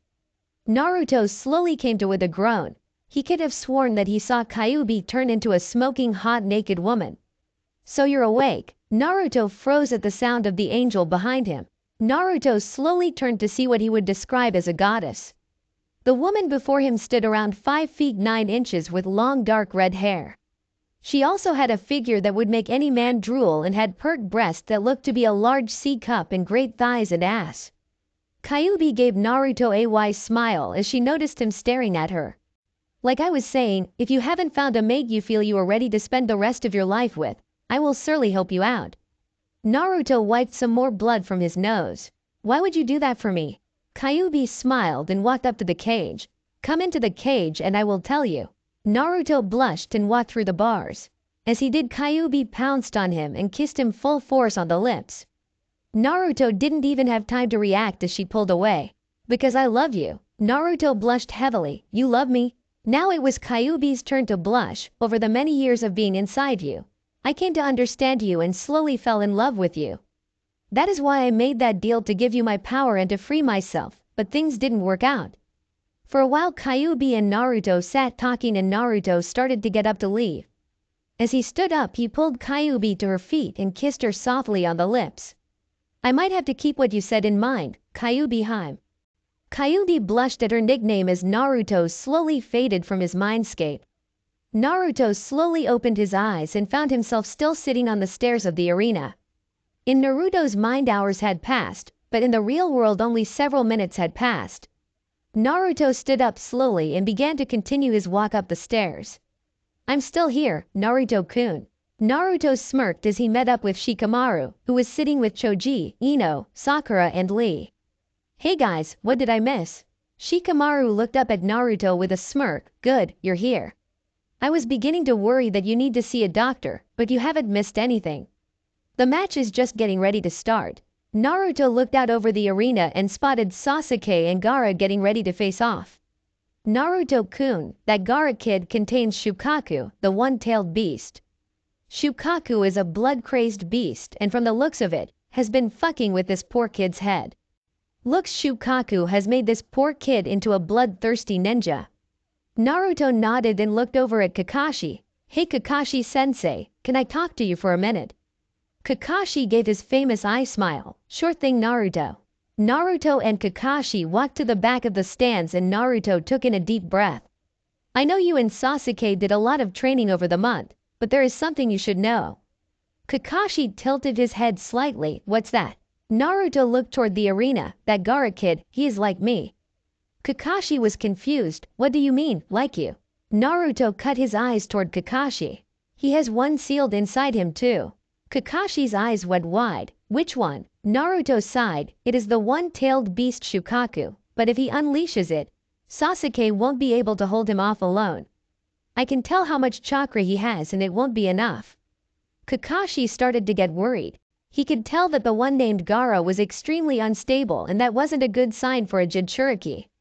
Kakashi then placed a hand on Naruto's shoulder. Thanks for the heads up, Naruto. Naruto nodded and walked back over to where his friends were sitting, just in time to see Sasuke ram a sparking ball of chakra into Gaara's sand orb. The next thing that Naruto knew was Gaara's blood-curdling scream. Sasuke had to force his arm free of the sand orb as a huge tan appendage followed him out and then retreated back into the sand. Soon Gaara emerged from the orb holding his wounded shoulder. Naruto was about to get out of his seat when he started feeling sleepy. Guy's Genjutsu. Naruto channeled chakra into the ram seal. Kai. Naruto saw the other do so as well as Guy and Kakashi began to duel with Sound Ninja with other Jonin. Kakashi looked over at Naruto. Naruto, you have to go back up Sasuke with the others. Naruto nodded and looked at Shikamaru and the others. Okay guys, let's go. The five of them then jumped off after Sasuke and Gaara. It wasn't long into the chase when Naruto looked over at Shikamaru. We are being followed. You guys hang back and I'll back up Sasuke. Shikamaru nodded and halted the rest of the group and began to set up an ambush. Naruto soon caught up to Sasuke only to find him trying to face down a morphine Gaara. Naruto could tell that Sasuke had used up most of his chakra in the arena and hadn't the strength to keep fighting. Naruto, what are you doing here? Sasuke asked while trying to catch his breath. I'm here to finish what you started. Naruto stood straight and looked dead at Gaara. Okay Gaara, if you're going to us Shukaku, then I suggest you do it now. Gaara's face took one of surprise. You know about mother? Naruto's face hardened. That thing isn't your mother. It is the one-tailed beast. Sasuke's face took one of fear. Fear of knowing he was fighting the container of a tailed beast. Naruto, if what you say is true, then you don't stand a chance. Naruto shook his head. That is where you are wrong. Gaara began to morph at a faster rate. I will kill you. I will kill you to feel alive. It was then that Naruto lashed forward and hit Gaara in the face, sending him flying backward. Sasuke, you have done enough. It is my turn. Gaara slowly drifted to sleep, allowing Shukaku to take over. Wow, about time that little runt fell asleep. The giant beast stood up, towering over the trees. Shukaku turned and looked down at Naruto and Sasuke. Now it's time to have some fun and I will start with you too. Then I will take care of that fucking village. Naruto growled when he heard the giant threaten the village. That is not going to happen. Oh yeah, and what are you going to do about it? Shukaku spoke with a laugh. Naruto looked over at Sasuke. Sasuke, you might want to get back. Sasuke nodded and started to head back to the village. Naruto watched Sasuke leave and turned back to Shukaku. Now it's your turn. Naruto formed the ram seal and began to pour out his chakra. Shukaku started to laugh at Naruto, but was silenced when Naruto sprouted a blood-red chakra tail. What are you? There is no way you should have tails. Naruto laughed as he sprouted a second tail. I am the container of the strongest of you. I am the Jinchuriki of the Kyuubi no Kitsune. This got Shukaku sweating. He knew he didn't have a chance in hell if he poured out any more chakra. Shukaku knew he didn't have a choice though. Naruto then pulled on 3 tails of chakra and literally disappeared from Shukaku's vision. The next thing Shukaku knew, he was being drilled in the stomach. Naruto had just slammed a demon-powered Rasengan into Shukaku's gut, sending him bowling into a mountain. When Shukaku impacted the mountain, Gaara was awoken from his forehead. This caused Shukaku back into his container's mind and the body of Shukaku crumbled, leaving Gaara weak on the ground. Naruto walked up to Gaara on the ground, and Gaara looked at him with rage. Why? Why are you so strong, Uzumaki? Naruto crossed his arms. I am strong because I have those I care for, and I also have those who care for me. Fighting for yourself has no meaning. Gaara struggled to move but was unable to. You fight for those who care about you. That makes you strong. Gaara spoke aloud to himself. Temari and Kankuro jumped down next to their brother. As they lifted him up, they looked over at Naruto. Naruto saw the sister and brother of Gaara show up. Take your brother and leave. I have an invasion to stop. Before another word could be said, Naruto disappeared. Temari and Kankuro picked up Gaara and began to flee that area. As he was being carried, Gaara thought a lot about what Naruto had said. Temari, Kankuro, I'm sorry. This shocked both Temari and Kankuro as they moved through the trees. Sasuke was furious. He didn't understand how the dope, dead last and loser of the class had gotten so strong. That power should be mine. It will be mine. Naruto made back to the village and landed on top of a building where could see the fighting going on all over the village. Naruto glanced over and saw members of the Inuzuka clan faring in a bad way and jumped off to help. Hana and Sume were fighting alongside their companions and other clansmen against the sand ninja that entered the clan district, but were slowly being beaten back. Hana had just dispatched another ninja when she was hit in the leg with a kunai and yelped in pain. She dropped to one knee, and as she looked up she saw another sand ninja with a sword swinging at neck level to finish her off. Sume was a good 5 yards from her eldest child when she heard Hana yelp in pain. Sume tossed the sand ninja she was fighting away from her like he was a rag doll and turned only to watch in horror as the sand ninja by Hana was going to finish her off. No, Sume growled out as she tried to make a mad scramble to her daughter, but was too late. As the sand ninja, yeah, I found out that doing it this way is easier, lol.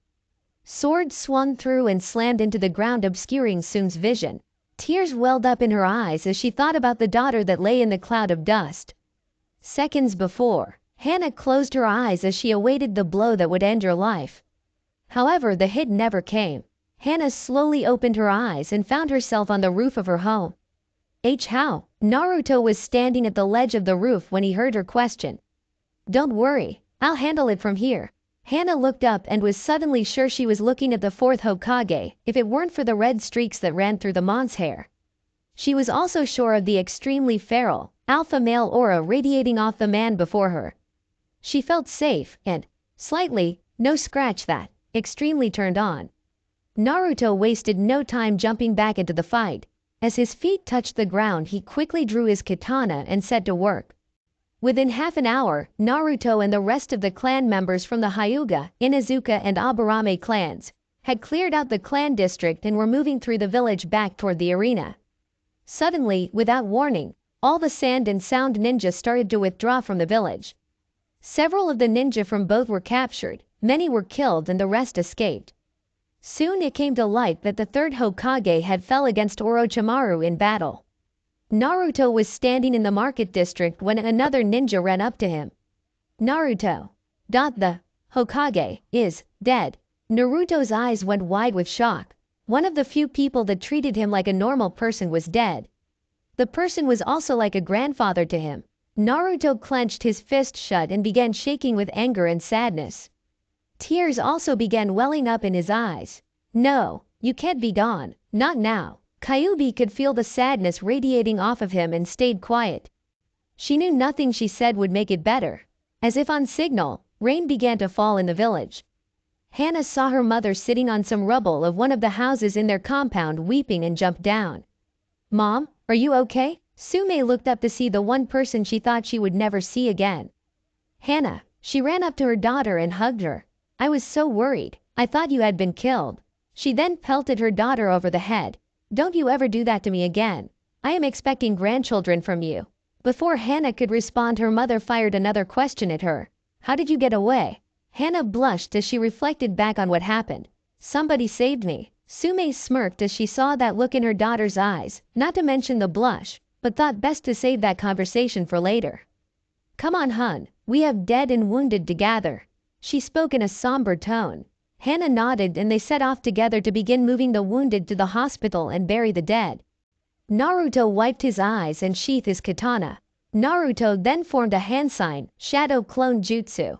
He spoke in almost a whisper as 20 Narutos appeared. I want all of you to help with gathering the wounded and dead. Naruto's voice was almost devoid of all life as he and his clones set out.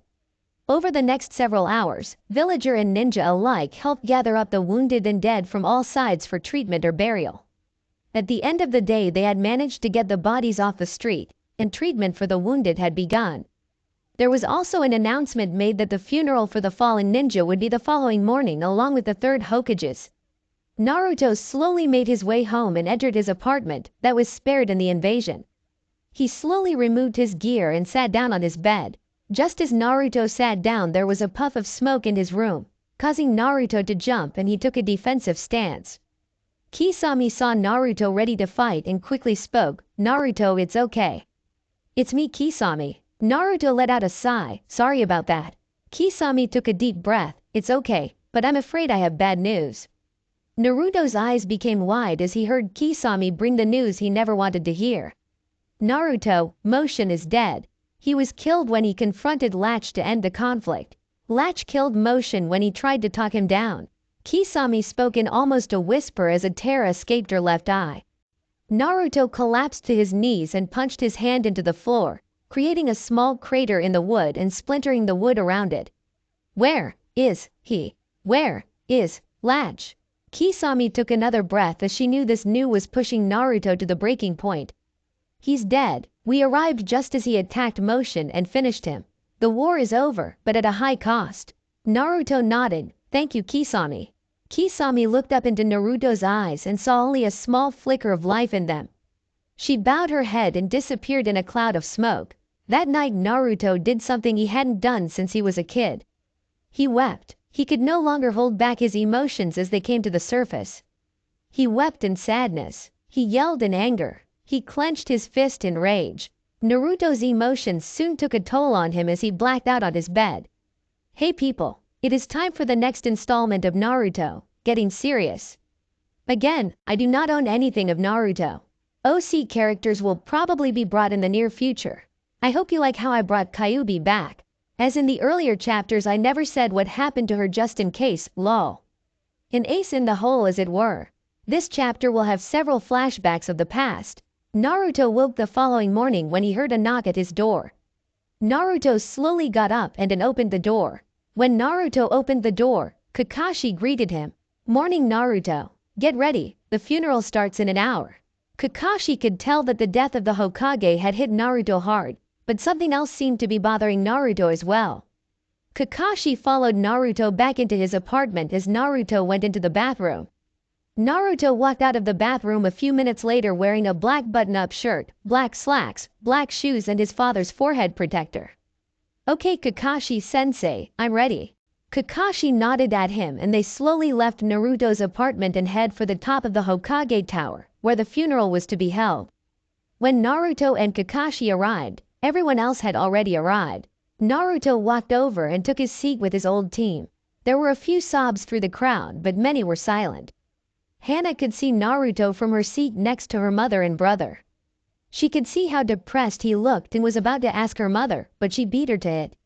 The third Hokage was one of the few people who treated Naruto like a person. He was close to Naruto's only family, and now he is gone and Naruto might feel lost. Tsume spoke softly. A little more than 16 years ago, Tsume tried to adopt Naruto after she'd personally stopped an attack on his life, only to be turned down by the council. Soon the funeral started and each person was allowed to go pay their respects. Once the funeral was over, everyone began to leave the tower roof, but Naruto stayed in his seat. As Hana and her mother stood to leave, she could see Naruto staying seated. She wanted to go over, hug him close and never let go, but left with her mother. Kiba left their company to go with his team and Hana took this opportunity to ask about the man they left on the roof. "Mom, what else do you know about Naruto?" Tsume turned to Hana with a sad smile. "Hun, the most I can tell you is that he has lived a hard life. Naruto is an extraordinary boy that most people look down on. I can't tell you why or any more than that." Hana gave her mom a confused look.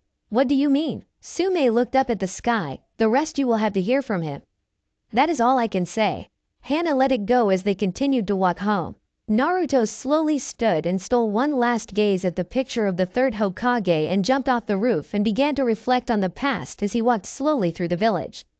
10 years ago, Naruto ran into the Hokage's office and was bouncing around. "Come on, Gramps, you said you would walk me to my first day at the academy." Hiruzen chuckled as he put out his pipe.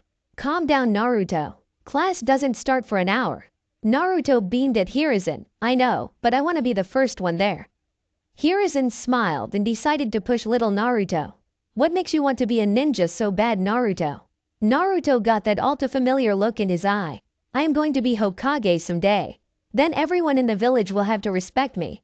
Believe it, I am going to be even more powerful than the fourth. Hiruzen let out a loud chuckle. You are you? Naruto nodded his head quickly as he ran up and grabbed Hiruzen's hand. Now come on Gramps, or I won't be the first one there. End flashback. Naruto had a sad smile on his face when he paused his walking. He found himself in front of the academy and began to think about the day after graduation day. 4 years ago, Naruto stood in the Hokage's office as the sun rose over the village. He watched as the Hokage lit his pipe, taking a long drag. Naruto, you must know that taking the scroll put this village in great danger. Hiruzen spoke and pointed his pipe at him. If that scroll were to fall into the wrong hands, it could mean great danger for everyone. Naruto slumped his head in sadness. I'm sorry, Gramps. Hiruzen slowly walked over to Naruto and placed his hand on his shoulder. But I am very proud of you, Naruto. Not only did you learn a very powerful jutsu, but you stopped Mizuki, a chunin, from taking the scroll and leaving the village. Hiruzen smiled down at him. Naruto smiled happily up at the Hokage. He was happy that he had made his Gramps proud, but also that he wasn't in that much trouble. Hiruzen smiled as he saw Naruto's mood lighten. Now how about some ramen? Naruto beamed up at him as they headed to Ichiraku's. End flashback. Naruto started walking again, his thoughts drifted to his fallen brother. It just seemed like yesterday that they met. Naruto felt a tear trail down his left cheek and he wiped it away. He knew that Motion would want him to soldier on, but it just wasn't the same.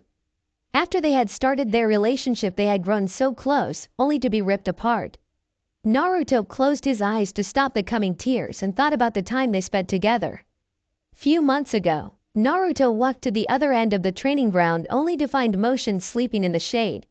He was about to wake him up when an evil smile spread across his face. Naruto quickly and quietly went to his apartment and retrieved his water balloon stash and filled several up.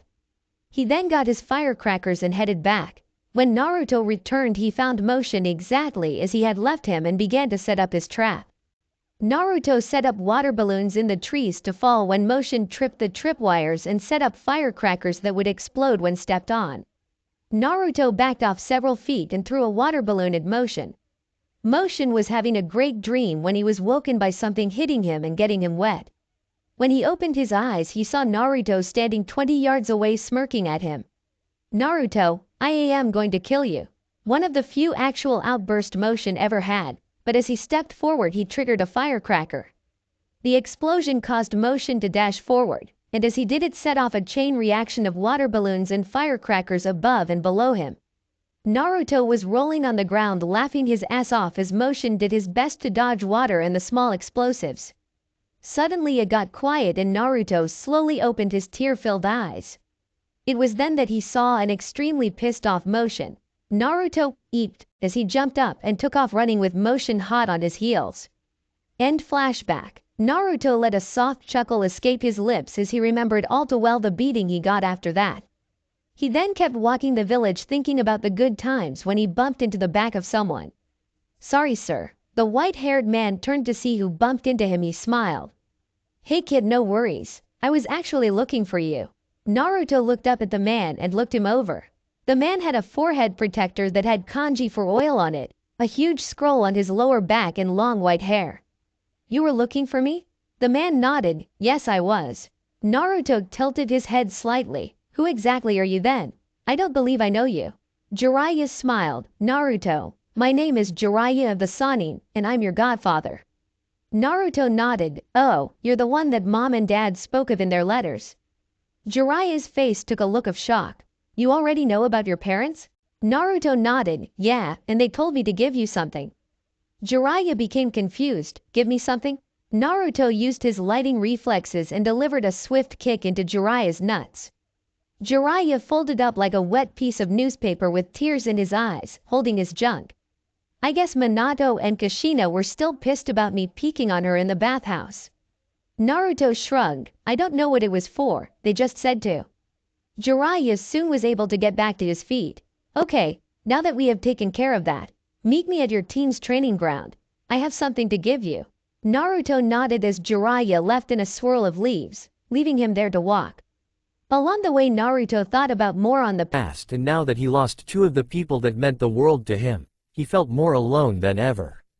While Naruto was thinking, he didn't realize he had reached the training ground until he heard a voice.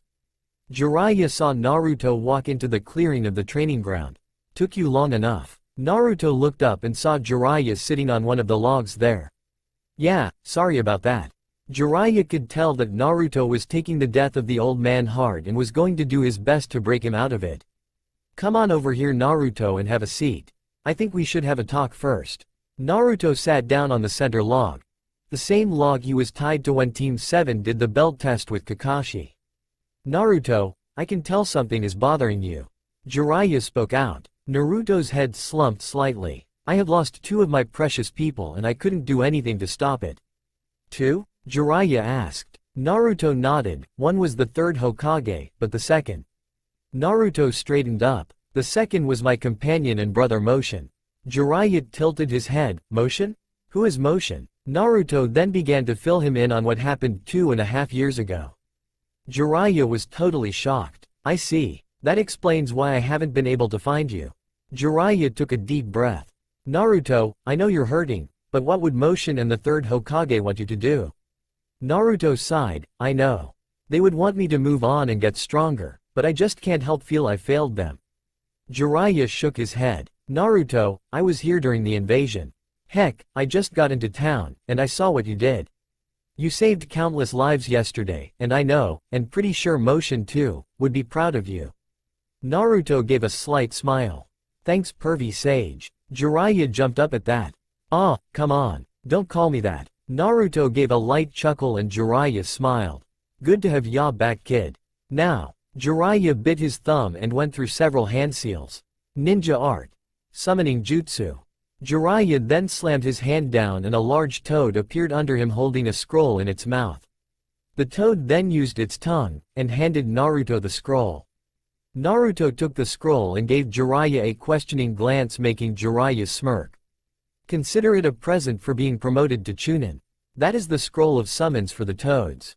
Naruto was thrown for a loop at that. For one, he was being given the chance to be a toad summoner. Second, he was being promoted to Chunin. Naruto, after a few minutes of Jiraiya shouting at him, came out of his stupor and smiled. Thanks, pervy sage. Jiraiya frowned as it seemed he wouldn't be shaking his nickname, but moved on. Just open it up and sign your name in blood and make your fingerprints at the bottom. When you want to summon, just bite your thumb and form the hand signs: boar, dog, bird, monkey, ram. Then slam your hand to the ground while channeling chakra. The more chakra you use, the higher rank summon you will bring out, until you reach the boss summon. While Jiraiya had been explaining everything, Naruto had already signed the scroll right next to his father's name. Okay, here we go.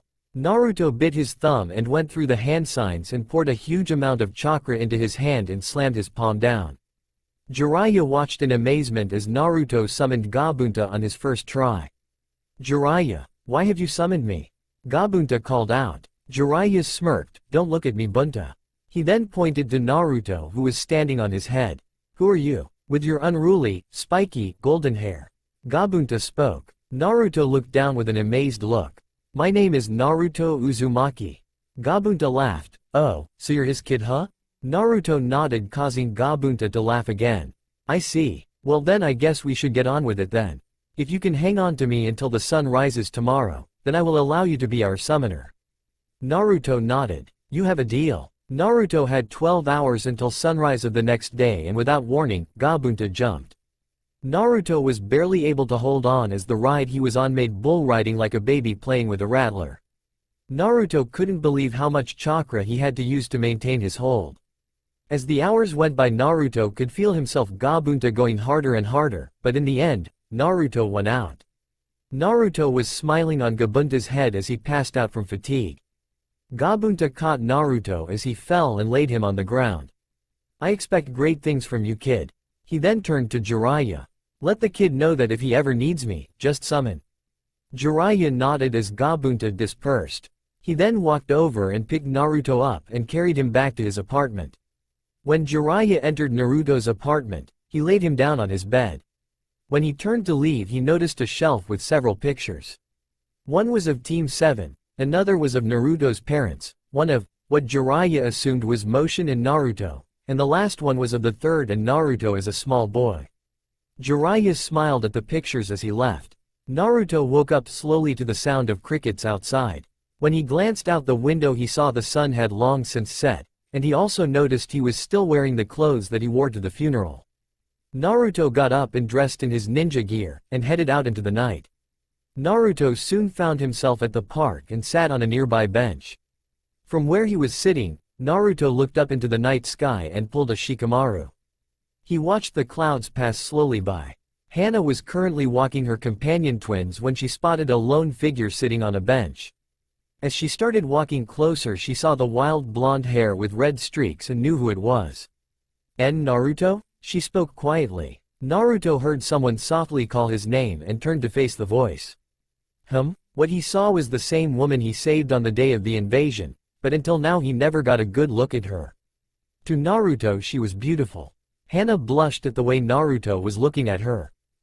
I just wanted to thank you for saving me. Naruto gave a slight smile. I was nothing, Inuzuka-san. Hana frowned slightly as she realized he didn't know her name. Hana. Naruto tilted his head. What? Hana giggled. My name is Hana. Naruto blushed. Sorry, Hana-san. Hana smiled. Just Hana. Naruto nodded. So what brings you out here at this time of night? I am just taking the twins out for a walk. Hana spoke and sat at the far end of the bench. Naruto looked around. Who? Hana pointed to where the twins were. My companion twins, the Hamaru brothers. Naruto looked to the place she pointed and saw nothing. I don't see anybody. Hana looked as well and sure enough, they were gone. Hana let out a sigh. They probably went home without me. Naruto smiled. Would you like me to walk you home? Hana blushed. That would be nice.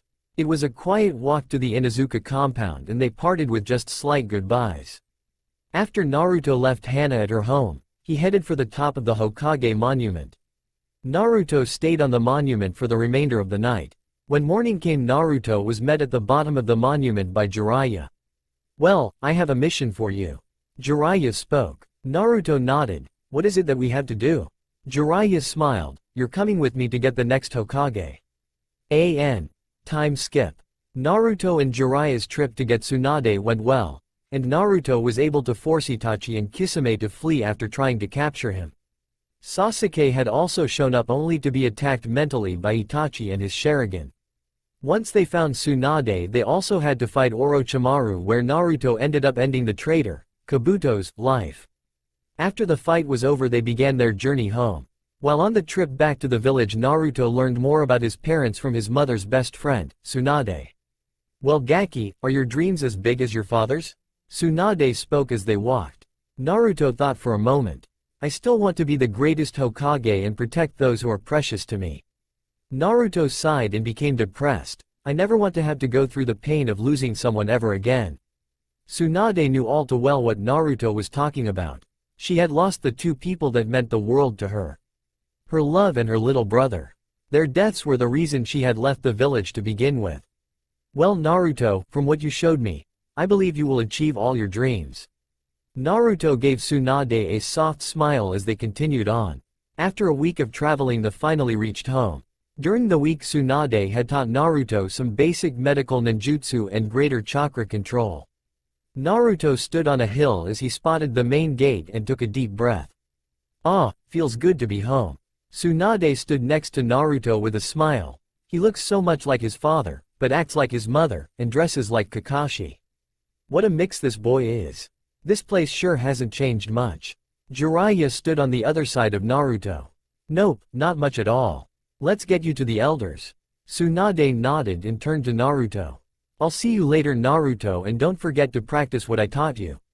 Naruto nodded, you bet Granny. Tsunade's eye began twitching at her nickname. Why must you call me that? Naruto and Jiraiya shared a laugh as they headed to the main gate. Shizo and his partner were at the guardhouse at the main gate of the village. Shizo looked over at his partner who was playing cards.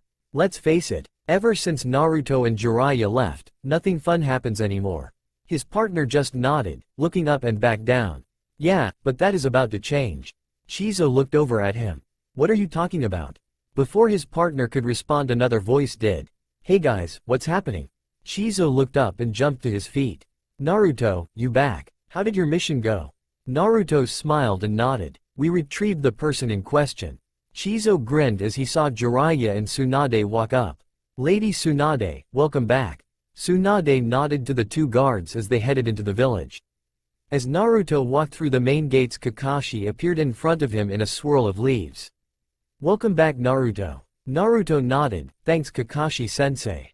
What's up? Kakashi gave his famous eye smile. Well, I was told that until the new Hokage takes over and we can reorganize, you are still part of Team 7. You will be my second. Naruto smiled back and pulled his mask on and lowered his forehead protector to cover the opposite eye of Kakashi to mock him. Kakashi laughed as Naruto was poking fun at him. It's good to have you back, Naruto. Naruto nodded, it's good to be back. So, when is the next team meeting? Kakashi tapped his masked chin. I will notify the others to be ready for the next mission tomorrow. So meet at the training grounds at 7 a.m. Naruto nodded, I'll be there. Naruto then disappeared in a swirl of blood-red leaves. Kakashi was dumbstruck. First, he was amazed that Naruto knew the body flicker technique, and second was that he had never seen the technique with the traits of his. Naruto appeared on top of the Hokage monument and looked out over the village. He couldn't help but think he had forgotten something. So, Naruto-kun, you forgot. The Kyuubi spoke to him with a voice laced with lust. Naruto mentally cursed himself. Tomorrow would be the beginning. Tomorrow was the day he would go into heat. Hana could see Naruto on top of the monument and headed up to talk to him. The night Naruto left the village on his mission was the same night she made up her mind to ask Naruto to be her boyfriend. Kyuubi could sense Hana's approach and smirked, Naruto. It seems you may have captured someone's heart. Kyuubi could only smirk as she thought about the Naruto gaining a strong mate from one like Hana. Naruto looked up from mentally cursing himself only to see Hana walking toward him. Hey, Naruto. Hana spoke nervously. Naruto did his best to recover. Hey Hana, sorry I didn't see you coming. There was an unnerving silence between the two and Hana finally broke it before she lost her nerve.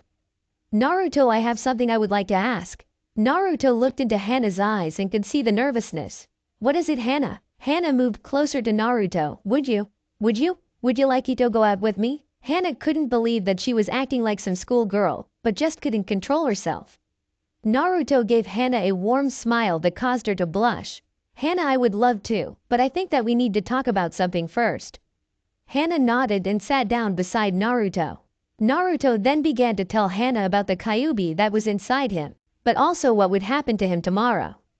Hana was surprised to find out that Kyuubi was a girl and that she didn't even want to attack the village. But what made her want to drool was the thought of a heat-driven Naruto plowing her for 2 weeks.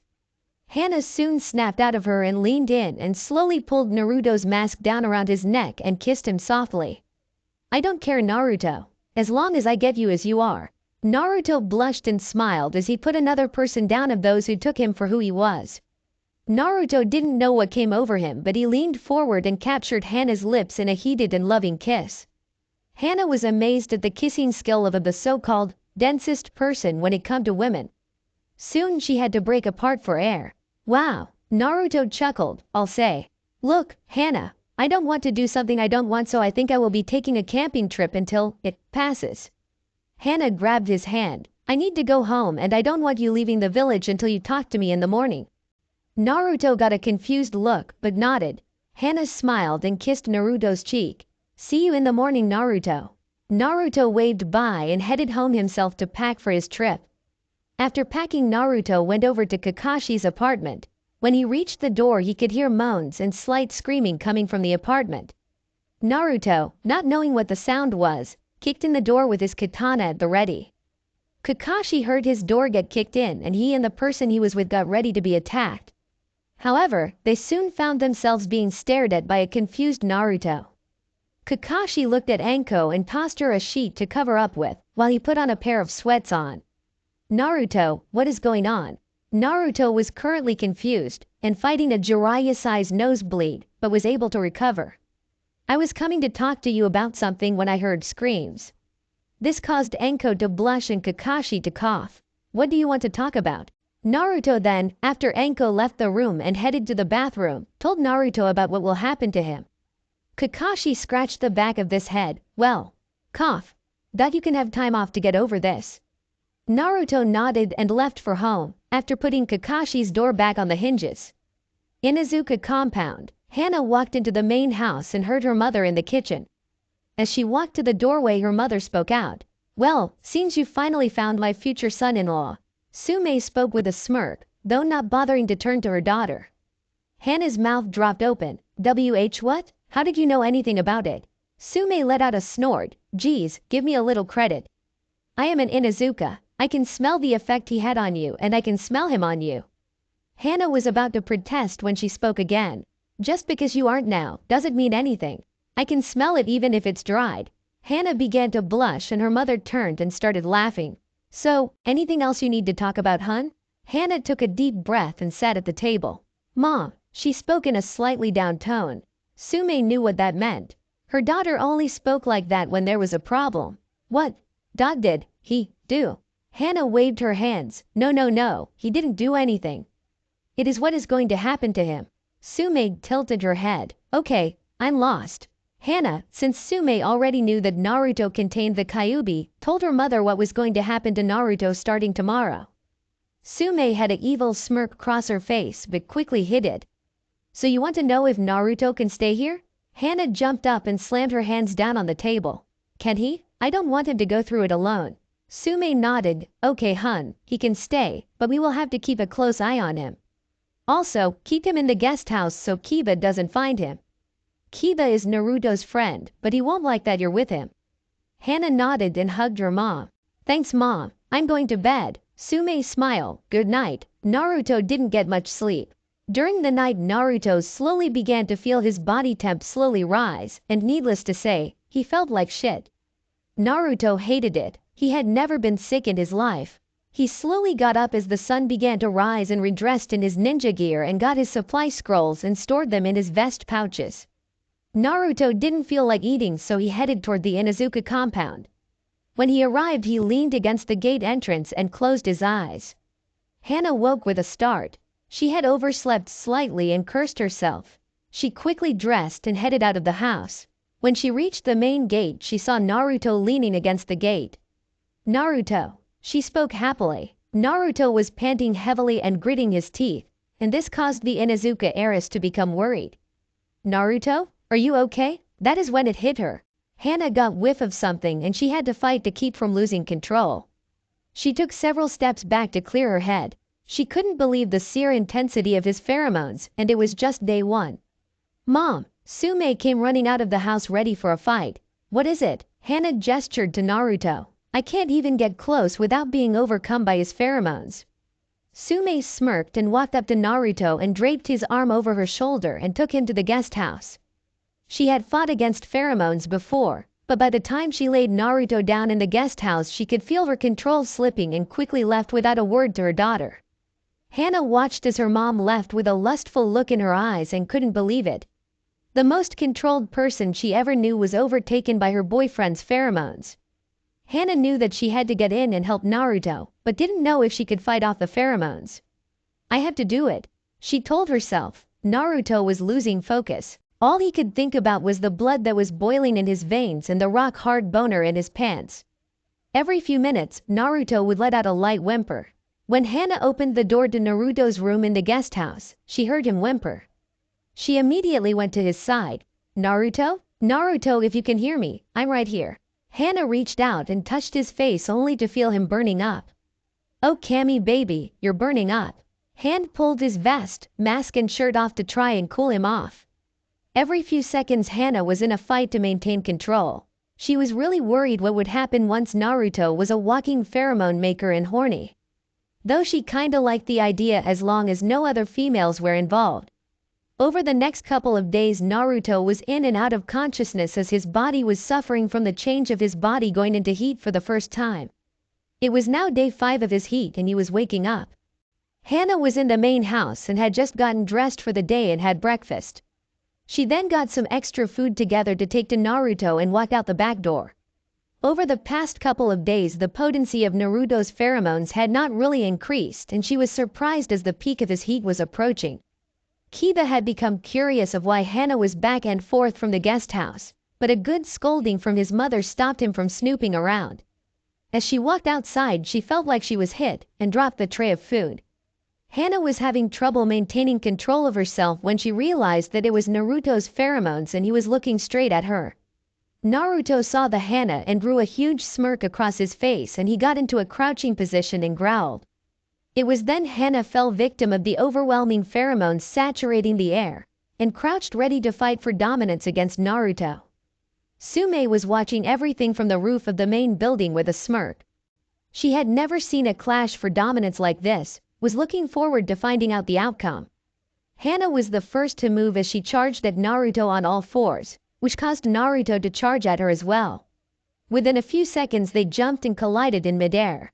As they tumbled across the ground they clawed and bit each other. Each would roll, pin, roll, and the other would pin. This went on and it was a close match until Naruto caught wind of Hana's arousal. This gave Naruto a second wind and he was able to roll on top of Hana and pin her for good.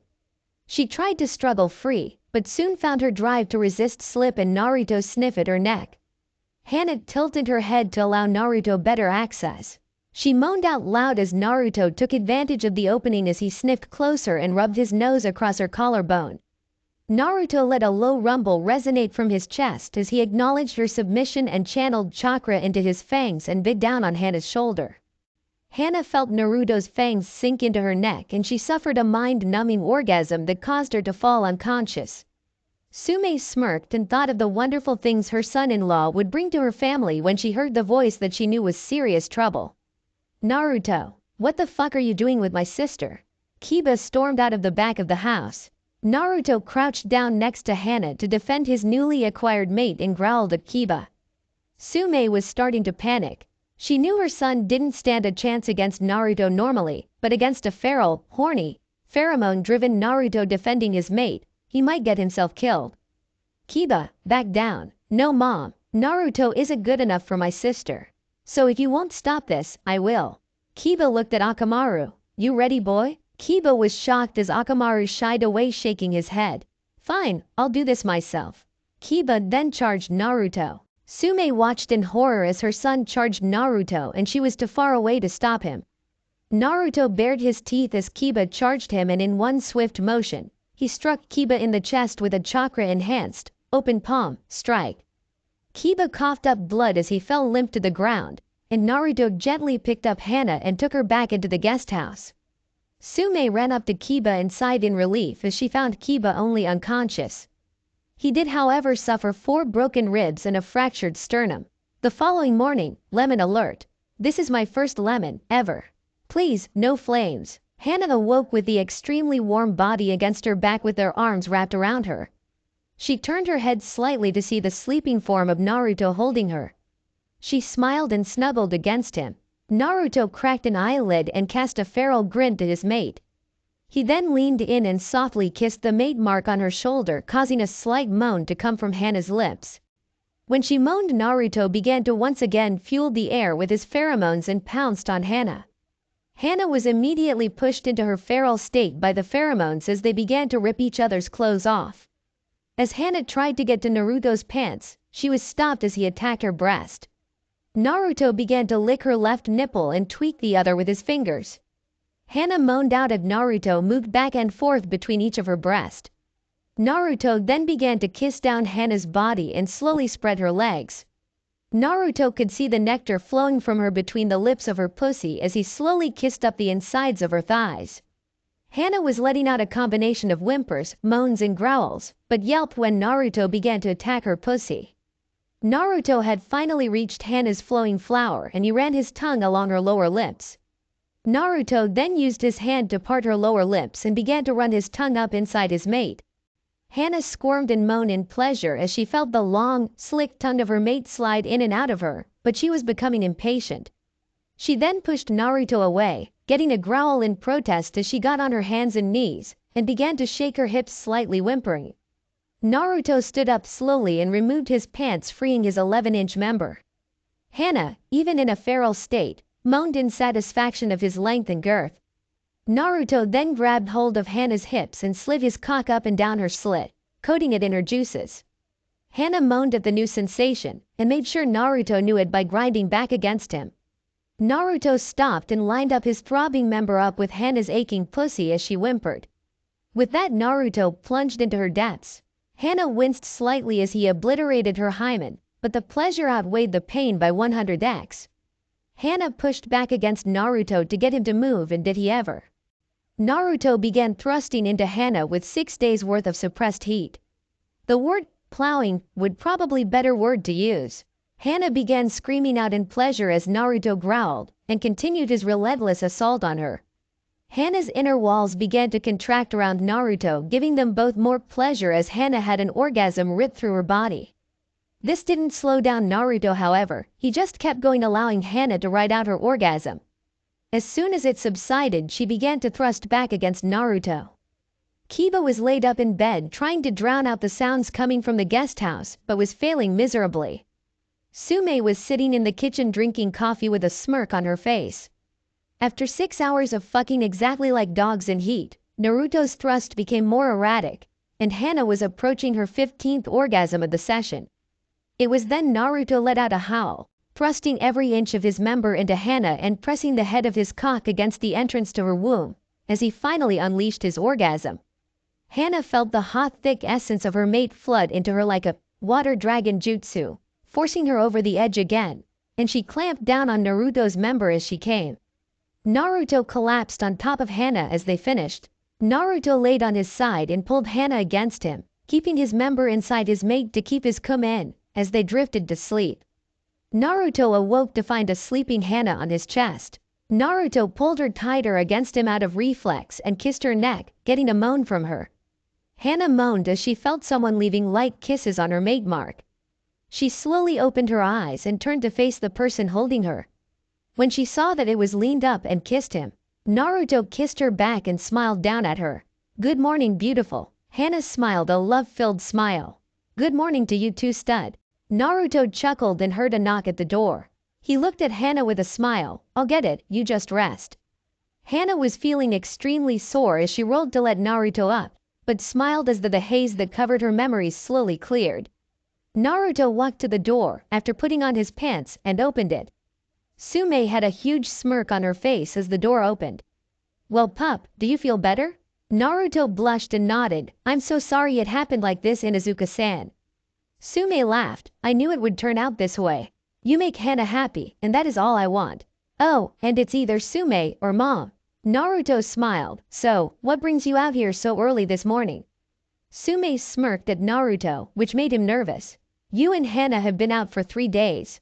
I was just making another round." Naruto blinked several times, causing Sume to burst out laughing. "So can I come into my own guest house?" Naruto nodded and let her in. Sume walked into the house and walked straight to the bedroom. Hana heard someone enter the room and rolled over. "Welcome back, Street, UD." That was when she saw her mother with a huge grin. Sume was grinning like crazy at her daughter and then turned to Naruto. "Naruto, I want you to get your things from your apartment and bring it here, and Hana, I will have your things moved into her as well. This is your new home." Naruto was shocked, but then saw the wise smirk that Hana was casting his way and smiled. Sume then spoke again. "Hana, I need you to get dressed, and then we are all going to see Lady Tsunade for a medical checkup." Hana tilted her head. "What for?" Sume smiled. "To see if my 7-layered anti-pregnancy jutsu worked or if you're going to giving this family pups." Hana's eyes got about as big as saucers as she remembered she, nor Naruto, used protection of any kind. Sume chuckled at her daughter's expression and turned to Naruto, who had a similar one. "We are also getting you a physical." A few hours later, Hana, Naruto, and Sume were sitting in a waiting room for the results of the test. When Tsunade walked into the room, "Okay, I have the results here." Sume nodded. "What did you find?" Tsunade gave a smile. "Well, your daughter is not pregnant and is in perfect health." She looked at Naruto, who asked, "What about me?" Tsunade laughed. "You, Naruto, are also in perfect health and," looking at Sume, "I ran the test that you wanted and let me tell you. I am shocked Hana isn't pregnant. He has the most sperm per milliliter than any normal human by 200 times, and it is more potent by 500 times. Naruto was now sporting a huge blush and Sume was laughing. "Well, Thank you, Lady Tsunade, and we will see you tomorrow for your coronation. Tsunade nodded. Then I will see you tomorrow. The three rose to leave when Tsunade said, Naruto, you stay. Sume walked out with her daughter and the door shut. Tsunade walked up to Naruto. After I'm sworn in tomorrow, I want you and your team in my office for your next mission. Naruto was getting ready to protest when Tsunade placed a hand on his shoulder. Naruto, I know you want to spend time with Hana, and also know that Sume will be planning a public wedding, but with everything that has happened, the village needs you. Naruto nodded a little depressed. I understand. Tsunade nodded, thank you. You can leave now. Naruto got up and headed out toward his old apartment. When he arrived, he stored all his clothes and other things that he needed into storage scrolls and returned to the Inuzuka compound. Hana was waiting for Naruto to return. She found that when he wasn't around, she felt alone, and she hated it. When Naruto walked through the door, she jumped into his arms and kissed him. Naruto chuckled as their lips separated and she smiled at him. Hello to you too, Naruto said. Hana snuggled against his neck as Naruto sat on the couch with her in his lap and began to softly kiss Hana.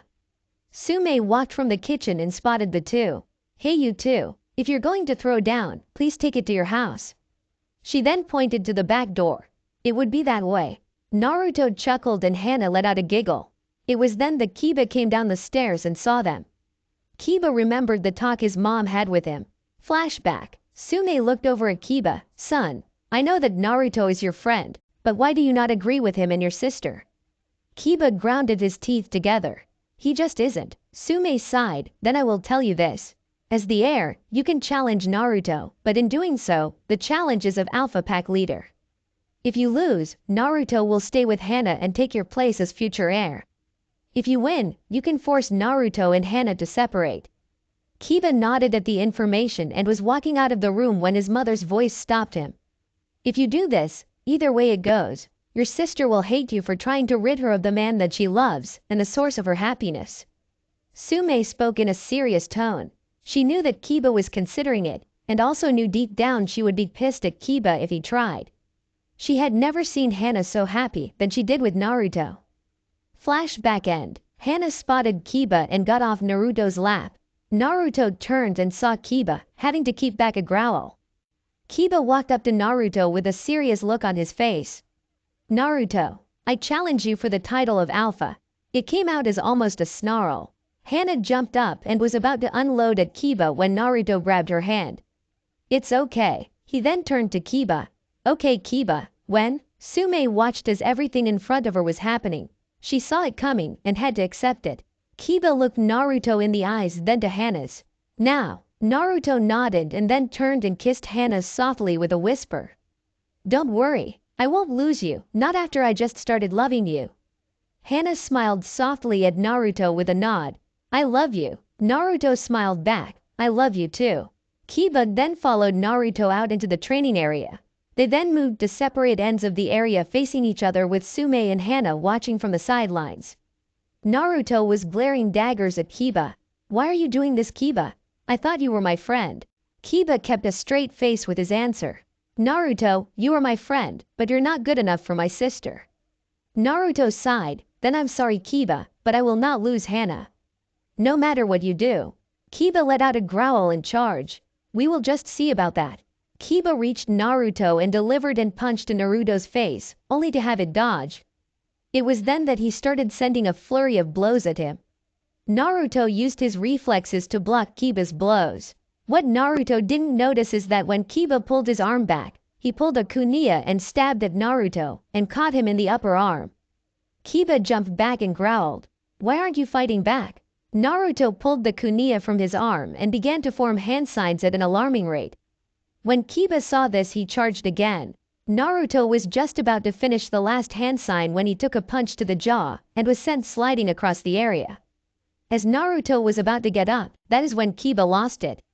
His rage pushed him to the limit as he pinned Naruto to the ground and started repeatedly punching Naruto in the face. Naruto's head snapped back with every punch he took and blood began to slowly trickle out of gashes that began to form on his face with the punches. Hana watched in horror as her lover, mate, was pounded literally into the ground. She began to break down and cried out, Kiba, please stop. She sobbed out. Kiba let another punch connect and let Naruto fall limply to the ground and stood up. It's over, he spoke with spite. Sume knew that Kiba had fucked up. He had hurt Hana, and that was his mistake. Naruto had heard Hana cry out and began to slowly rise to his feet. Kiba sensed Naruto getting up. Stay down, Naruto. Naruto got to his feet with a bloody smirk. I told you, I wouldn't lose, Hana. Ever. Before Kiba could turn around fully around, he was caught off guard. As he turned, Naruto landed a powerful punch into his kidneys and let out a yell. Hana was being torn apart. For one, her mate was fighting for her and she loved him dearly. Then there was her brother. He was trying to tear her relationship apart, but she still loved him. Once again the fight was on and neither would give an inch. For 2 hours both went back and forth and finally Naruto had enough. Naruto formed his famous hand sign, Shadow Clone Jutsu. Suddenly the area was filled with 30 Narutos and they attacked at once. Kiba was able to hold his own for a few minutes, but found himself overwhelmed and pounded into unconsciousness. When Naruto saw Kiba black out, he dispelled his clones.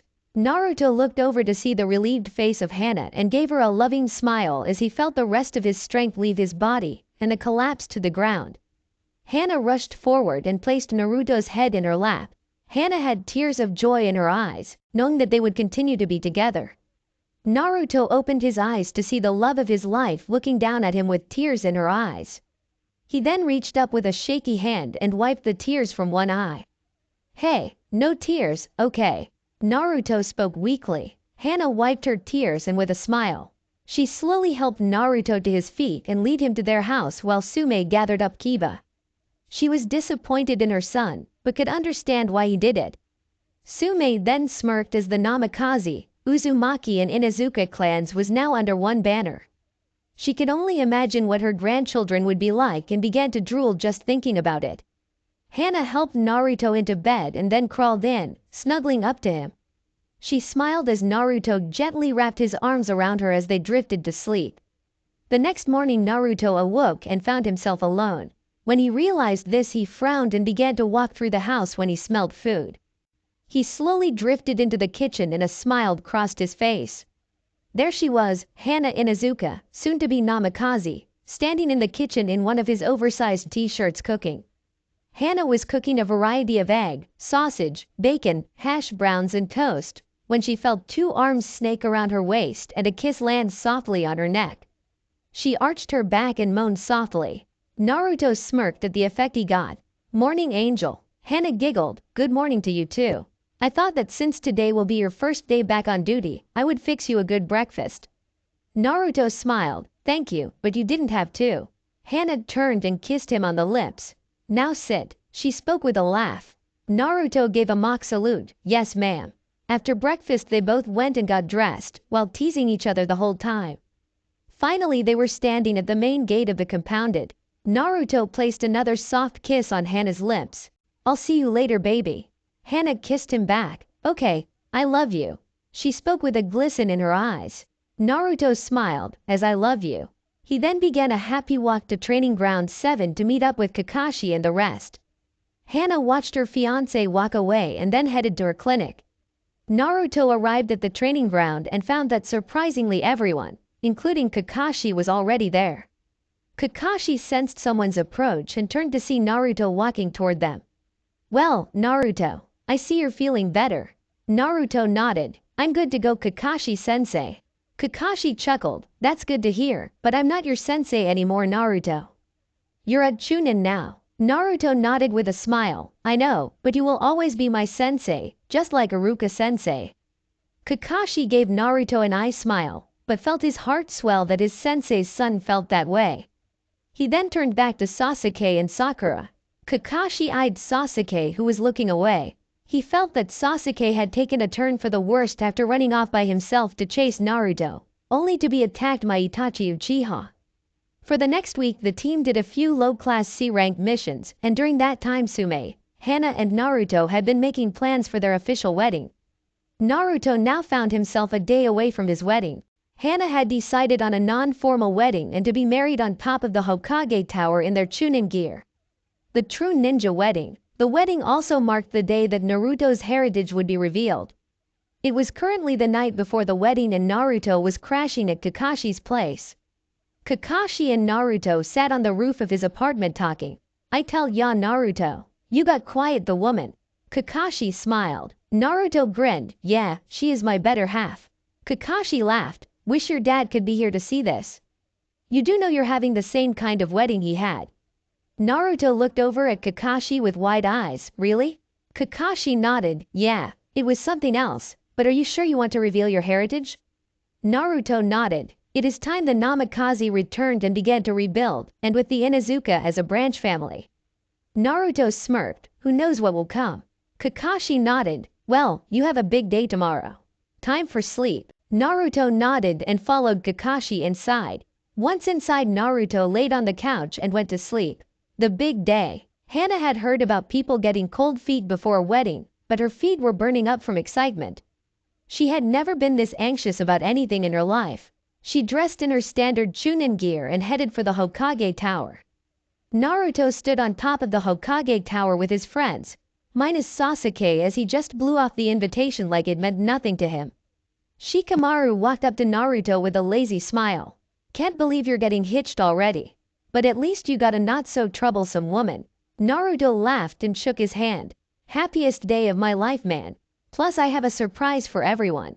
Shikamaru tilted his head. "Besides getting married?" Naruto nodded, causing Shikamaru to shake his head and mumble something about troublesome blondes.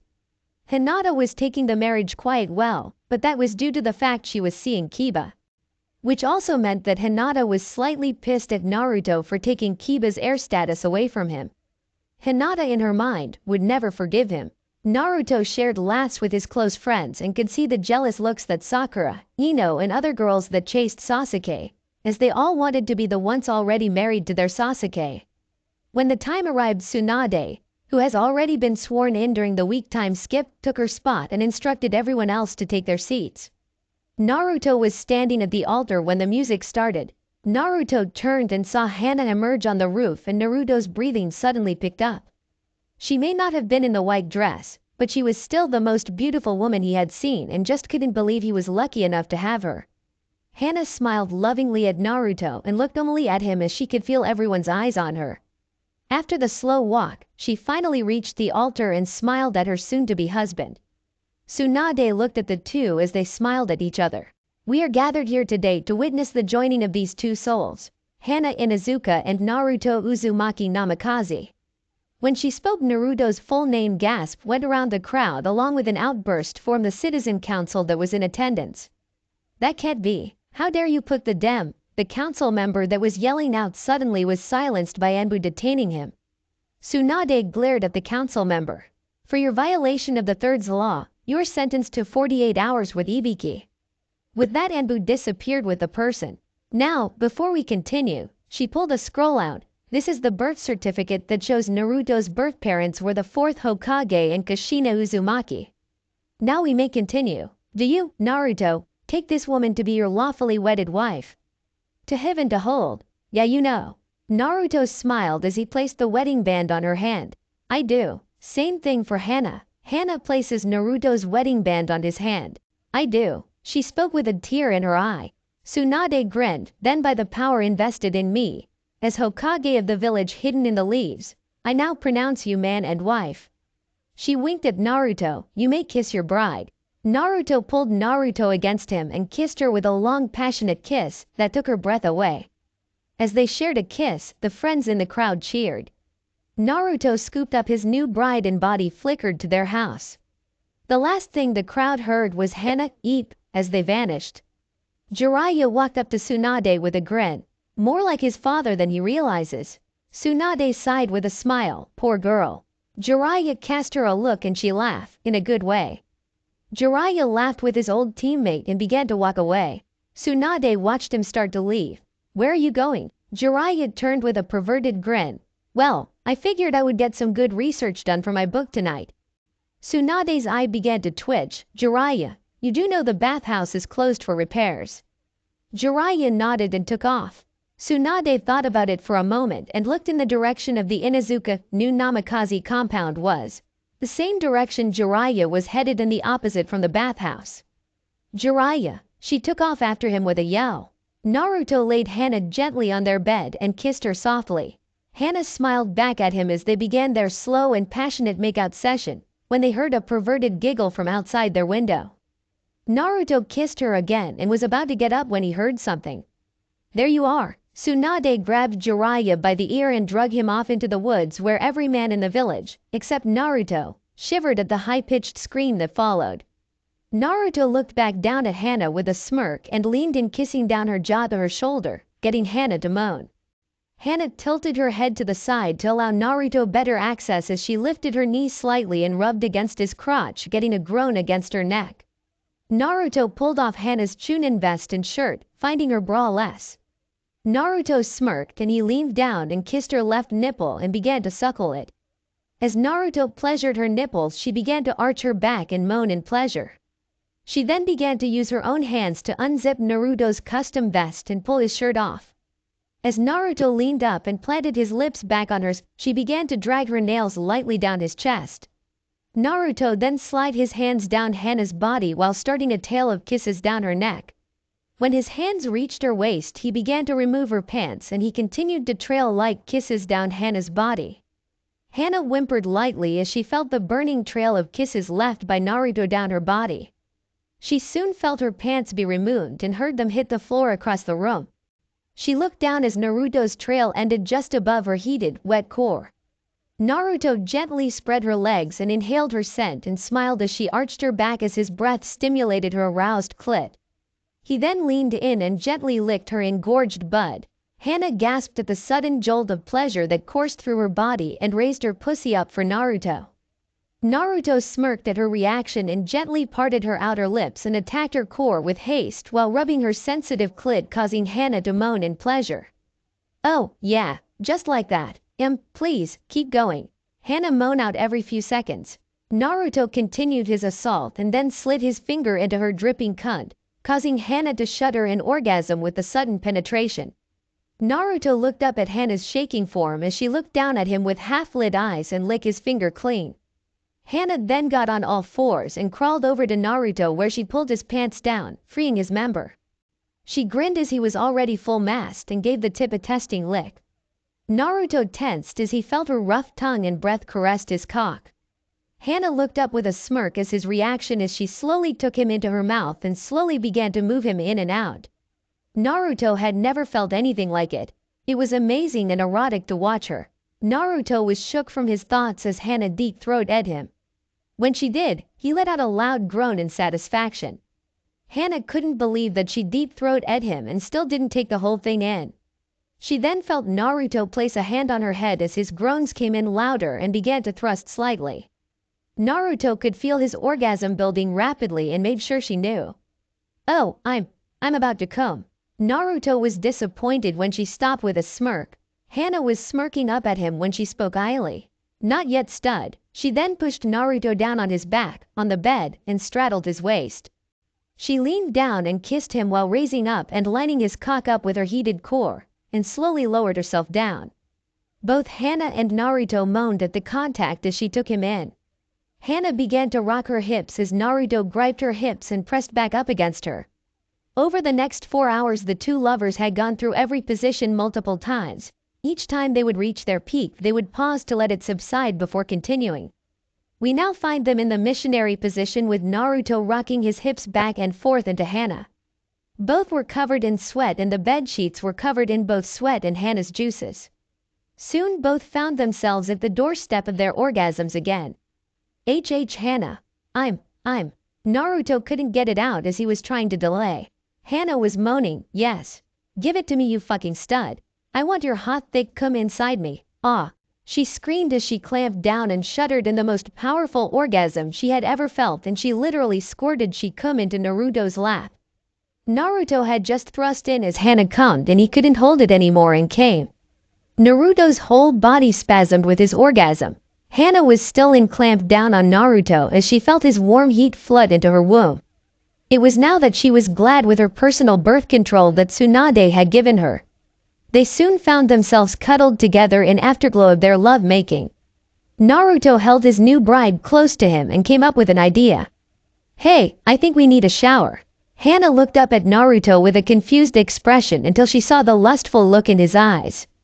Okay, they then had in the shower and then actually showered. Once out of the shower they went to sleep. Elsewhere in the village a duck-haired boy was walking toward the gate of the village. He had decided, with some help from a few sound men, and watching those he should outclass get more powerful than him, to search out the one who promised him power, Orochimaru. As he got to the gate he heard a voice behind him. "You're leaving, aren't you?" Sakura spoke. "You don't have to leave. I can make you happy if you give me a chance. If not, take me with you. I love you, Sasuke." She then went into the sob story about him calling her annoying and such. Sasuke got tired of listening.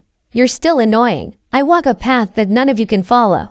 There comes a time that everyone must walk their own path, and if I don't leave now, I may never get strong enough." Sakura had tears in her eye. "If you try to leave, I'll scream." Like you blinked, Sasuke was gone when she heard a whisper. "Thank you, Sakura, for everything." With that, Sasuke knocked her out. Naruto was sleeping peacefully with Hana when there was a knock at the door. Naruto got up and put his pants on and went to the door, finding an Anbu waiting for him. "Namikaze-san, you have been requested in the Hokage's office immediately." The Anbu spoke with a bow. Naruto sighed, slightly agitated. "Very well. Let me get ready." The cat-faced Anbu bowed and body flicked away. Naruto walked back to the bedroom and dressed. He then leaned over Hana and kissed her sleeping form. "Baby?" Hana rolled over. She replied sleepily. "I have to go. The Hokage requested me." He spoke quietly. Hana gave a sleepy nod. "Okay, hun. I love you and be safe." She spoke and rolled over. Naruto couldn't help but smile and let out a chuckle. "I love you too." With that he headed out. When he entered the Hokage's office he spoke without looking. "This better be good, Grandma." Tsunade's began to twitch. "Naruto, we have a serious situation."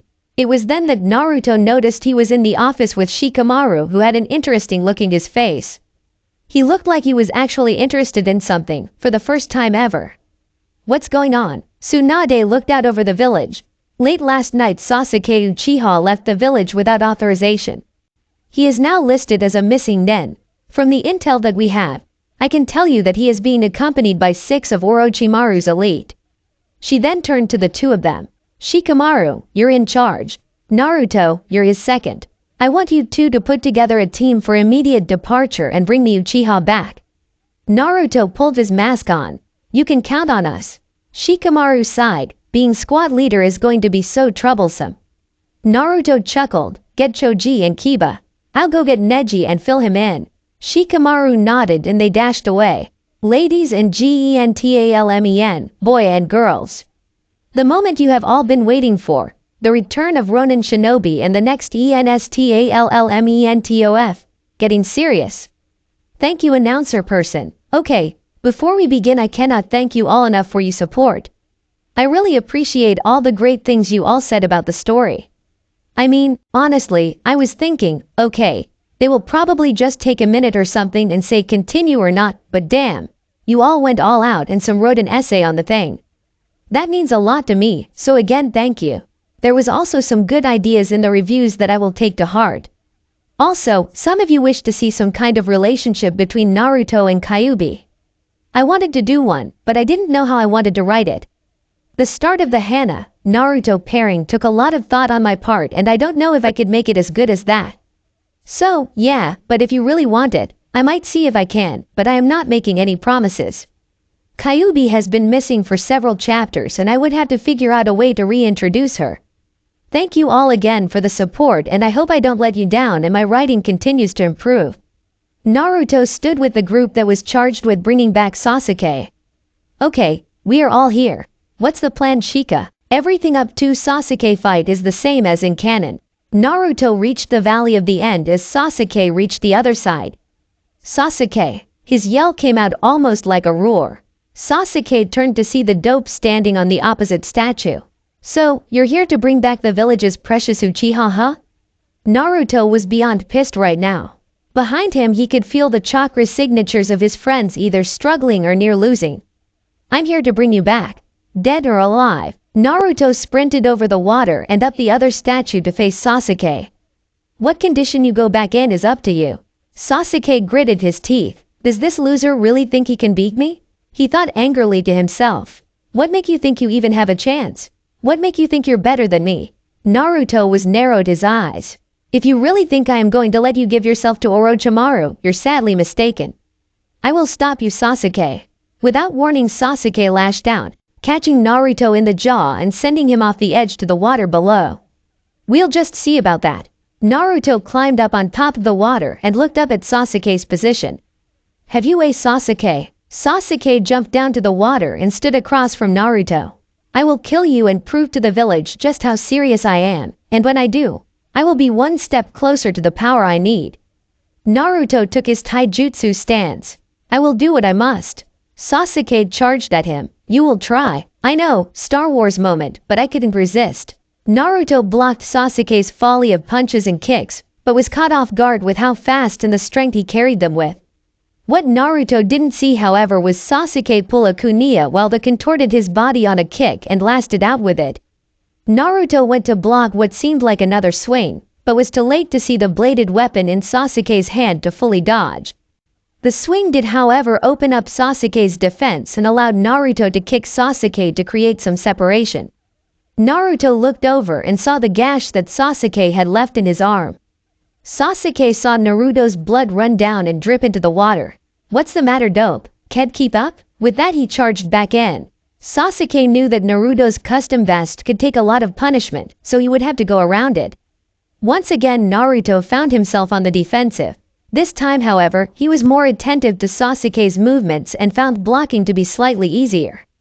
When Naruto spotted his opening, he turned the table and began his own attack. He was then able to land 2 solid hits, one to Sasuke's ribs and another to the side of his head, sending the Uchiha flying. As Sasuke regained his footing, he glared evilly at Naruto. So, you got lucky. Well, then take this. Sasuke went through some hand size. Fire style. Phoenix flower jutsu. As he jumped into the air and rained down fire on Naruto's spot. Naruto quickly cut the chakra to his feet and went under the water as the fire impacted the water. Naruto looked up at Sasuke, who landed back on the water and formed the cross hand sign. Shadow clone jutsu. He formed 20 clones and they all jumped out of the water surrounding Sasuke. Sasuke smirked. You don't think this overused technique will work, do you? Sasuke's eyes closed for a brief moment and reopened. Sharingan. As 2 Sharingan eyes opened, one with 3 tones and the other with 2. As the Narutos began their assault, Sasuke was able to easily avoid their attacks and dispel them. But the one thing Sasuke forgot about was the real Naruto. As he went to strike the last clone, he could see Naruto over its shoulder flashing through hand signs and knew exactly what it was. Naruto finished the last sign of the jutsu as his last clone was beaten. Water style. Water dragon jutsu. Sasuke tried to counter with his own and went through some hand signs. Fire style. Grand fireball jutsu. The dragon collided with the fireball and both were destroyed, leaving a huge cloud of steam behind. Sasuke couldn't see through the steam, it was so thick, but didn't need to as Naruto came rushing out from the steam and attacked him. Sasuke was able to easily dodge and counter Naruto's attacks, thanks to the Sharingan. Sasuke smirked while continuing to dodge his attacks. You're just slow, dope. With that, he struck Naruto in the gut, causing the blonde to double over, and then uppercutting him to send him into the air. Sasuke jumped up after him and then kicked back down into the water. Naruto was sinking deeper into the water trying to think. I guess it's time to tap into my tails. I don't know how this is going to work. I haven't trained in doing so. Naruto began to pull on his chakra and pulled a full tail worth into his system. He could feel his coils tingle with the extra chakra flowing through them as a kanji symbol for tail appeared at the inside bend of each elbow. I use this instead of tails, due to the fact 6 of the 9 tail are his now. If he goes above 6, they all manifest themselves, but he loses himself to his baser instincts. His eyes also took their red slitted form. He then swam to the surface and stood up. This is where the fun ends. Sasuke could tell there was something different about the blonde, but he couldn't place it, nor did he have time to as Naruto was in his face landing a bone-crunching blow to his face. Sasuke was barely able to get to his feet before Naruto was on him again, and barely dodged Naruto's swing and jumped away. Naruto jumped back as Sasuke did and took a deep breath to calm himself. "Are you ready for another round with the dope?" Naruto spoke as he drew his katana. Sasuke glared at the blonde, but began to smirk. "Looks like I get to use this against you." As he finished, the curse mark began to spread over his body. "Now let's see who's better." With that, Sasuke lunged after Naruto, kunai in hand. Naruto tried to block the incoming swing, only to have his katana knocked from his hands and lodge into the cliffside. The moment of shock slowed down Naruto's movements enough for Sasuke to cut Naruto's cheek and follow up with a left hook to the jaw, sending the blonde skidding across the water. Naruto stood straight and pulled his own kunai since the loose of his sword. Even with his increase, Naruto was unable to keep up with Sasuke. He would block some of his attacks but not all of them. Sasuke knocked him back after cutting him several more times, but the wounds would heal shortly after.